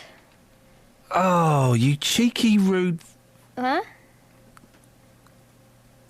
Kath was being... Is that for the Instagram page? Instagram. I'm not plugging that page anymore. For Instagramming and leash. Not plugging that page anymore. 08459 455 555 is the phone number. Last 30 minutes of the show. It's the last 30 minutes of the big tour in Houghton Regis. Justin Dealey is there. We need to find some good stories about Houghton Regis. Oh, gosh, someone's just tweeted me. They've had the same problem with their phone. It took them 10 months to get it sorted. Oh, flipping heck. I'm going to be without a phone for 10 months. Furious. I shall make some phone calls today and get absolutely nowhere. Ken's in Luton. Morning, Ken. Morning, Ian. Ken, what you got for me, boss? Listen. Yeah? When I was going round with my wife to sort a nursing home out for her mother... Yes. I often wondered if all these people are understaffed, how would they get... Sorry, what happened there? Did you just fall down the phone? No. Oh. That's your lot. It's not my lot, it's your lot. Anyway, listen. Whose lot? I wondered how... What's your favourite cheese? Eh? What's your favourite cheese? I don't really have a favourite cheese. Well, which one do you like the most? Just cheddar. Okay. I'm not, into all that. You're not into all that? What do they call it? Bacteria. Yeah. No. Cottage cheese isn't a cheese, is it? Well, I don't know. Well, no, it's not. How could it be a cheese? It comes in a plastic tub. Well, there you are. Call anything nowadays. Well, you can do, can't you? And that's the problem. I think so, yeah. Yeah, I do. I agree. What have you called in for, Ken? Why are you talking about cottage cheese, you lunatic? What, me? That was you. What, me? It was you. Oh. Yeah, you started it. Liz? What? Did you start this off? Sorry? Did you start this off? Sorry? We're having an argument here. What? Iain thinks I started the argument. He didn't say he didn't. So you did. All right. The wife don't like cheese. What's her name? Liz. Liz! Liz! Liz! Hello? Liz? Yes? Keep out of this. Why? Keep out of this. Stop. Ken's phoned up to try and make a serious point, and you're talking about cottage cheese. Cottage cheese isn't even a cheese. Can I ask you a question, Liz? What's that? How on earth do you put up with Ken? Pass. Yeah, I know. Listen, cough once if he's Shut up, Ken! Cough once if he's keeping you there against your will. I can't do that, because he's a lovely man, really. Okay. He cares about people. Yeah, OK. I think Ken is pointing a gun at Liz's head. We'll send the police round anyway. Liz, let me speak to your silly husband, please. OK. Thank you. Oh, yeah. Morning. That's why I married her. Yay. Ken, so tell me about tell me about care homes. Well, when we was going round, and they were saying, oh, we're understaffed and all that, I thought, well, if there's a fire, how long would it take them to get them out? Yeah. Hello? Hello? She's done it again. What? What's going... Is that Catherine? No, what? It's Liz. Liz was listening to your conversation. No. Yeah! She always does that. Unbelievable. I'm censored. So, Ken, what's your favourite cheese? Gorgonzola. Thank you very much indeed. Harriet's in Ainsley. What? Oh, Alsey. Ainsley Harriet's in Alsey. Harriet? Hello. Hello, Harriet. Oh, hello, it's Harriet. Hello. What's going on? What is going on? Hello. Is that Harriet? Yeah. Good to. You're tiny, Harriet, aren't you? Yeah. Okay. You're a bit wheezy today as well. Yeah. Just a bit asthma. Oh, really? Mhm. Oh dear. You're right. You sound a bit off. I'm fine. It sounds like you got a cob on. A cob on? Have you got a cob on? What's a cob on? Are you Mardy? No. Okay. What? Are you grumpy? No. Okay. You just okay. What have you got for us, Harriet? Who's definitely not grumpy. There we go. Thank you. Yes. What have you got for us? Firstly, my grandma had to go into a care home eventually a couple of years ago. Yeah. And we kept her at home as long as we could, but she lived an hour's drive from our house when I was living with her mum in Cambridge, and she lived in Tuin. And we were driving pretty much every day as much as we could to go and make sure she was eating and stuff. And it was just, we were so worried that she wasn't eating. Eventually, we had to move her into a home. We've had it. Sorry to interrupt. We've had a couple of people who've said that we should be caring more for our relatives while they're at home instead of putting them in care homes. Is that kind of rankled you a bit? No, not at all. Because we would have done if it had been. I mean, the trouble was, my mum works about 89 hours a week because she's a teacher, and she's now an assistant head teacher, which means she does basically 3 people's jobs in one go. Yeah. And we were, because of the distance between us and where Grandma lived, and Grandma wanting to stay in her own house, which was understandable, it was a decision that she was totally in control of. She wanted to go into this home, which she did, and it was fantastic. Yeah. We are still donating money to them because they were so good, and they looked after her so well. So I think it's really sad that it's not the case in all the homes in the country. Yeah. Oh, it is sad. It is sad. And we've got the pay system in this country completely screwed, where people who are doing, thoroughly important and jobs that involve the protection and looking after of vulnerable people get paid a pittance, and yet I do this nonsense and I'm doing all right. It's crazy. Yeah. You called it about Happy Houghton as well. Yes, I did. Go on. There's a very lovely lady in Houghton Regis called Oksana, and she lives with her husband, and together they own and run Helicopter Ears, which is Helicopter Ears. Yes. It's a home for small rodents, rabbits, guinea pigs, hamsters that have been abused and neglected. How do you abuse a hamster? Oh, well, actually, I don't answer that, I know. We've all heard the urban myth. But she does the most amazing work, and they're trying to get themselves registered as a proper charity at the minute. Yes. And we got one of our rabbits from her. He's called Terry, and he's absolutely lovely. And they just do such a fantastic job, and they do it all on donations and volunteer work. Well, what's the name of what are they called? Helicopter Ears? Helicopter Ears. They've got a Facebook site. How do we find it? Just type in Helicopter Ears. Just type in Helicopter Ears. Doesn't rabbit wee really? It's really caustic, isn't it? It really stings when you smell it. It's not too bad. Oh, it's acidic. It's almost blinding, that stuff. I don't know. I've had 9 rabbits in total, and never had much of a problem. We've got a rabbit. We've got Benji Bunny. He's nice, but he doesn't really do a lot. No. Ours do. What do they do? They play with a football. Oh. They chase each other around the pen. Ah. And at the minute, Terry thinks he's a nymphomaniac. Sorry? Never mind. No. Gosh. There's an image. Well, Harriet, listen, thank you. You've said something. We've got Happy Houghton. There's a great place that looks after vulnerable animals, rodents and the like.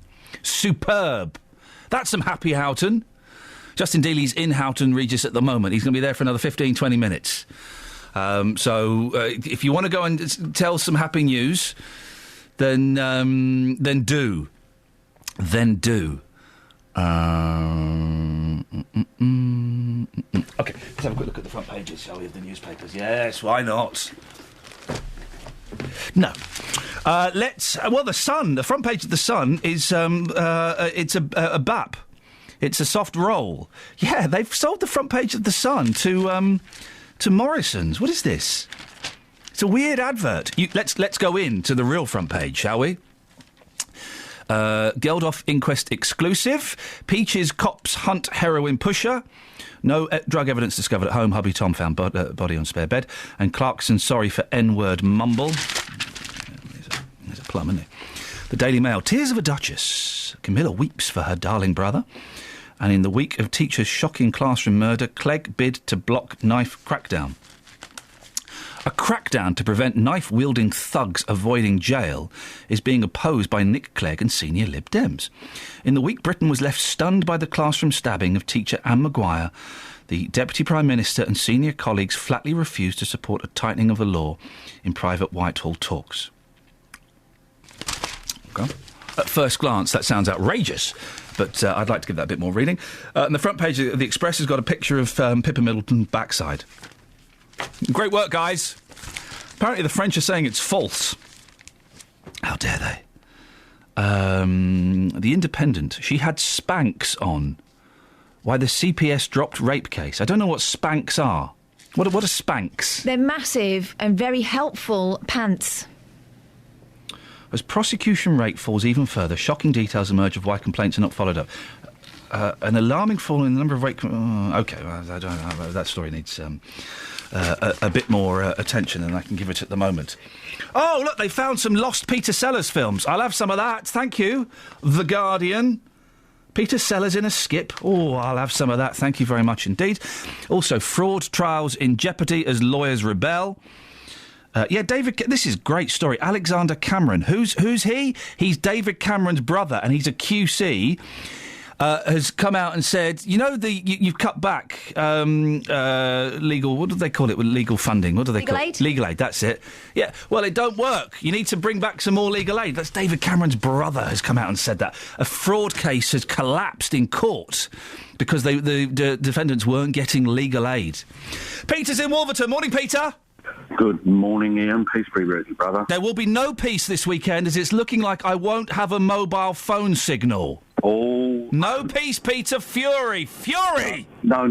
Don't be furious, because my mobile phone is only switched on when I wish to make a phone call.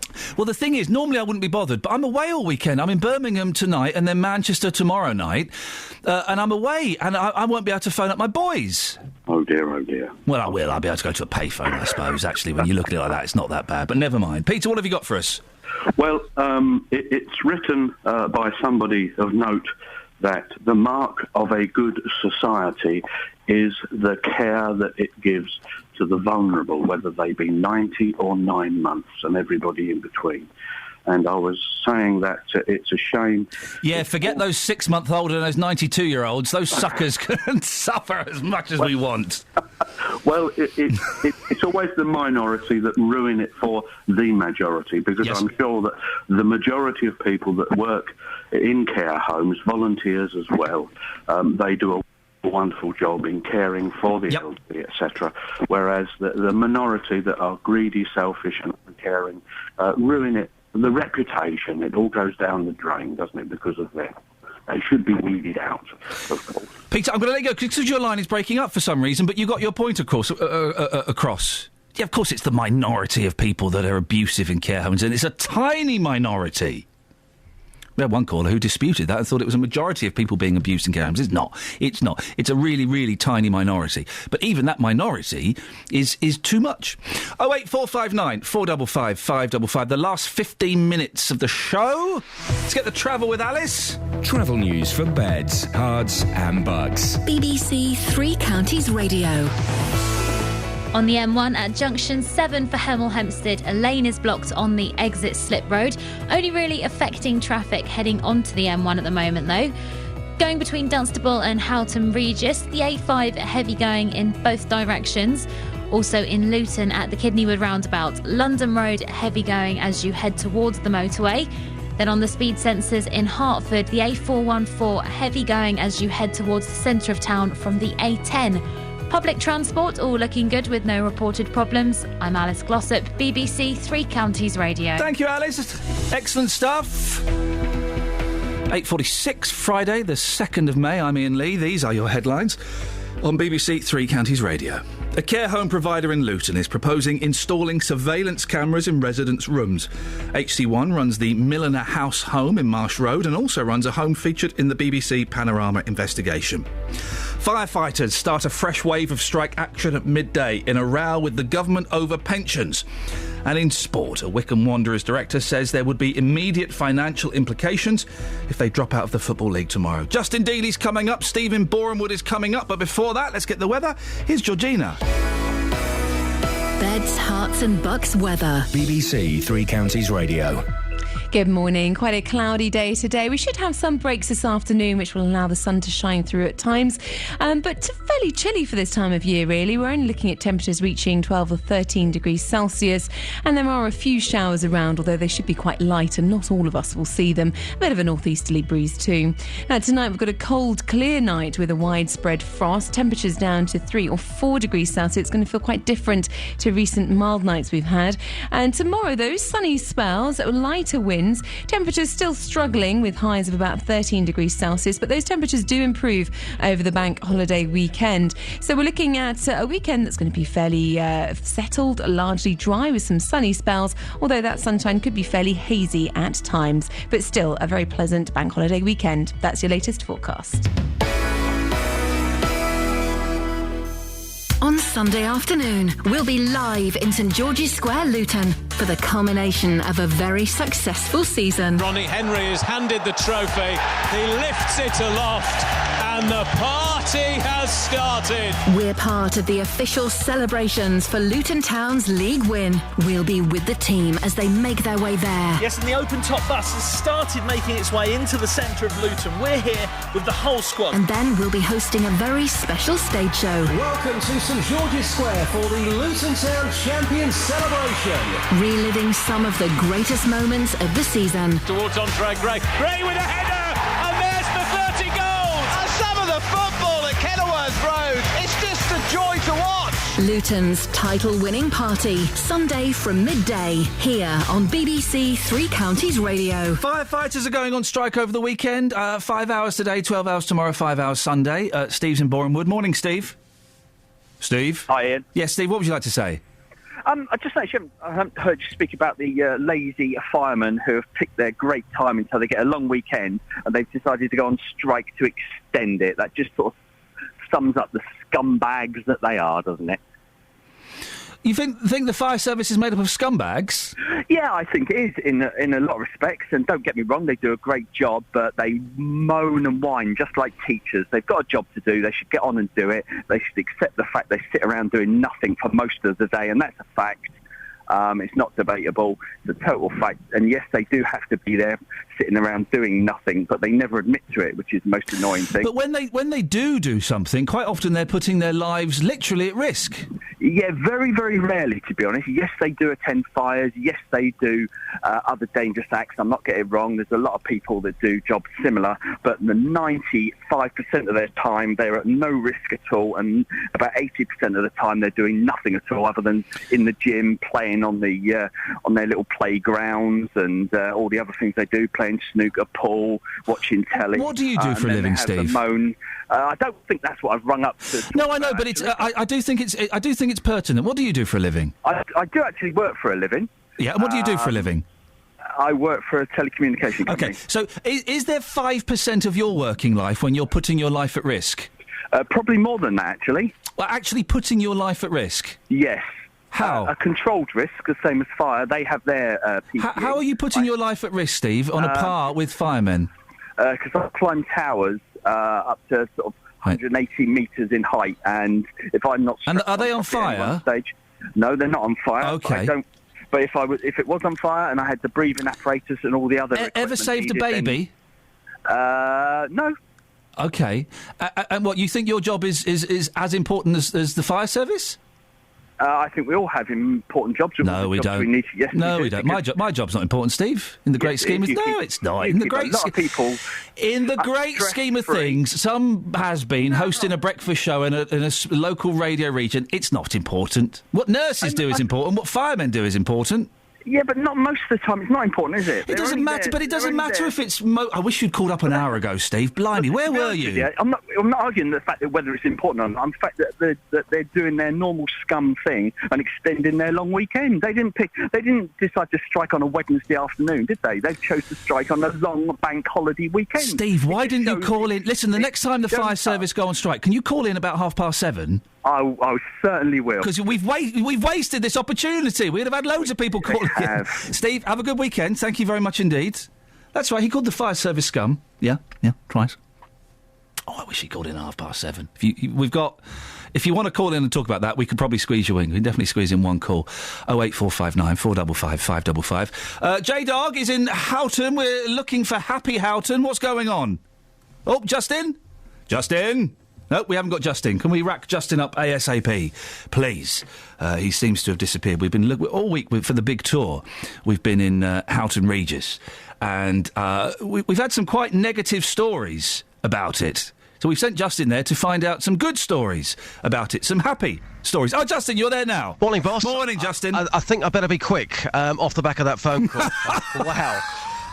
Quite incredible. I wish he'd called in at 7:30. Never mind. No, you take as much time as you want, boss. It's yours. Okay, so this week we have been covering Houghton Regis as part of the big tour. We go to a different town or village every single week in Beds, Herts and Bucks. Normally, Ian, the feedback from people is brilliant. They're always saying to us, where we live is absolutely fantastic. All of this week, all we have heard is negative comments about Houghton Regis. According to some people, the square, which is probably about 50 yards away from where I am right now, to some people, that's a no-go area. That's what they've been telling us. Well, you've sent me out this morning to try and find out what makes people happy about Houghton Regis. It's not been a particularly good morning. Here's what people have had to say. Well, here's Eileen. She has a bright pink jacket on, bright pink trainers, and you've got a staffy. Look at that chain on the staffy. What makes you happy about Houghton Regis?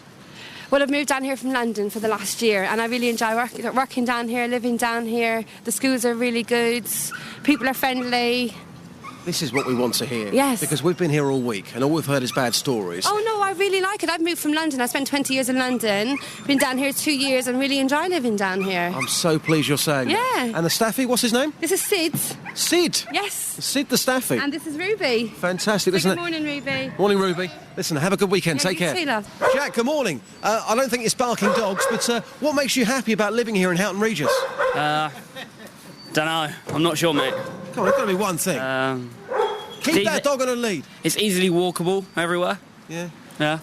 That's the best thing about Houghton Regis. That's all I can think of at the moment. Yeah. I'm on my way to work, so... That's fair enough. Listen, have a good weekend, sir. Cheers, you too. Patricia, Houghton Regis, the home of the big tour. What makes you happy about Houghton? Houghton? Nothing. Not one thing? No. No. Can you, please? You tell me what makes you happy.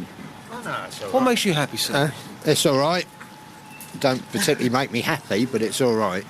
What's the one thing here which stands out? If you were telling your friends about where you live, you say, I live in Houghton Regis, this is fantastic. Tell me the one thing which is brilliant about Houghton Regis.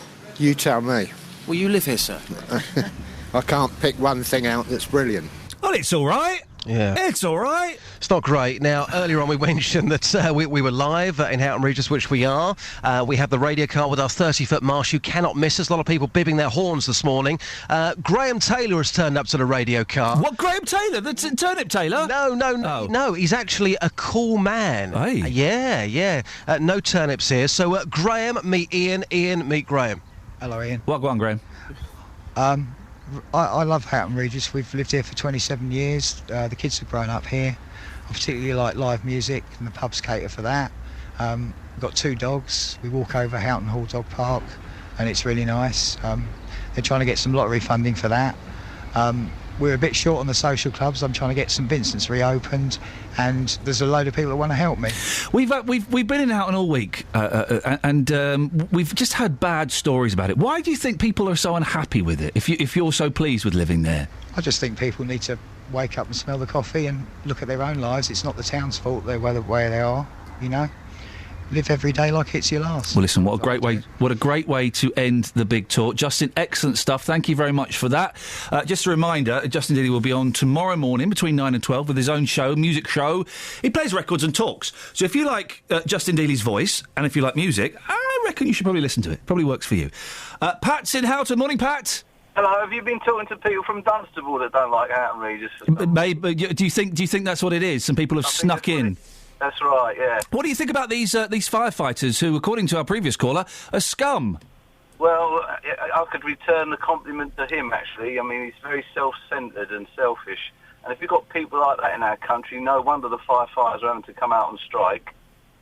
But his point was, they're lazy scum, they are striking on a bank holiday to have a long weekend, and for 80% of the time, they're just playing in their playground. What an insulting man he is to people that put their lives on the line. What is the matter with his brain? I think he needs educating. Educate him, go on, he's probably listening now, Pat. Yeah, he needs educating into what firefighters do. Would you go on a motorway and cut people out? You know, I wouldn't do it. I couldn't do it. You're a certain kind of person. You have to train to do that kind of thing and have to be fit as well. And he's just a telecommunications person. What does that tell you, coming from someone like that? Well, Pat, he claims he puts his life at risk by climbing up 180-foot masts. Well, perhaps he should put his life at risk. He'd probably know what it's all about then. I'm sure he doesn't. That's why he climbs up those masts. Pat, thank you very much indeed. Pat, I wish that bloke had called at 7:30. That would have been the whole show. Someone calls up and says firefighters are scum. Oh, Steve.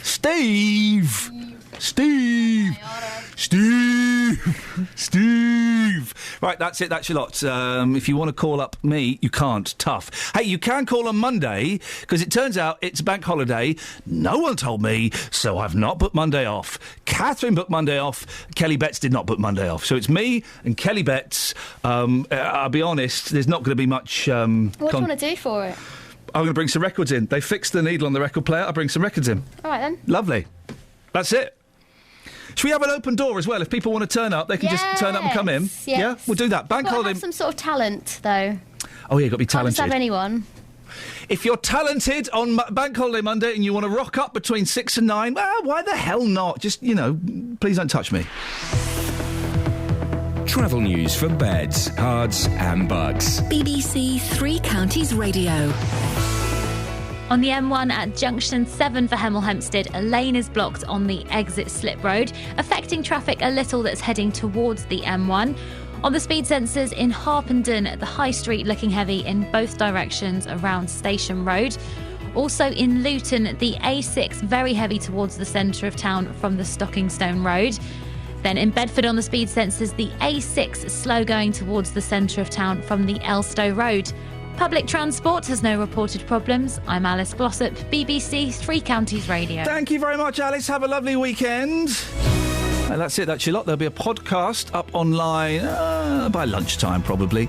It'll be on iTunes maybe this evening or tomorrow morning. Thank you very much. Lots of good calls today. JVS is up next until Bank Holiday Monday, when, yes, I will be in. Ta-ta. Local and vocal across beds, hearts and bucks. This is BBC Three Counties Radio. Thank you, Iain. Good morning. Welcome to the JVS show. I'm Jonathan Vernon Smith. It's Friday, everyone. It's 9 o'clock. And on today's Big Phone In, do you think care homes should put CCTV in residents' rooms? The third biggest care home company in the UK is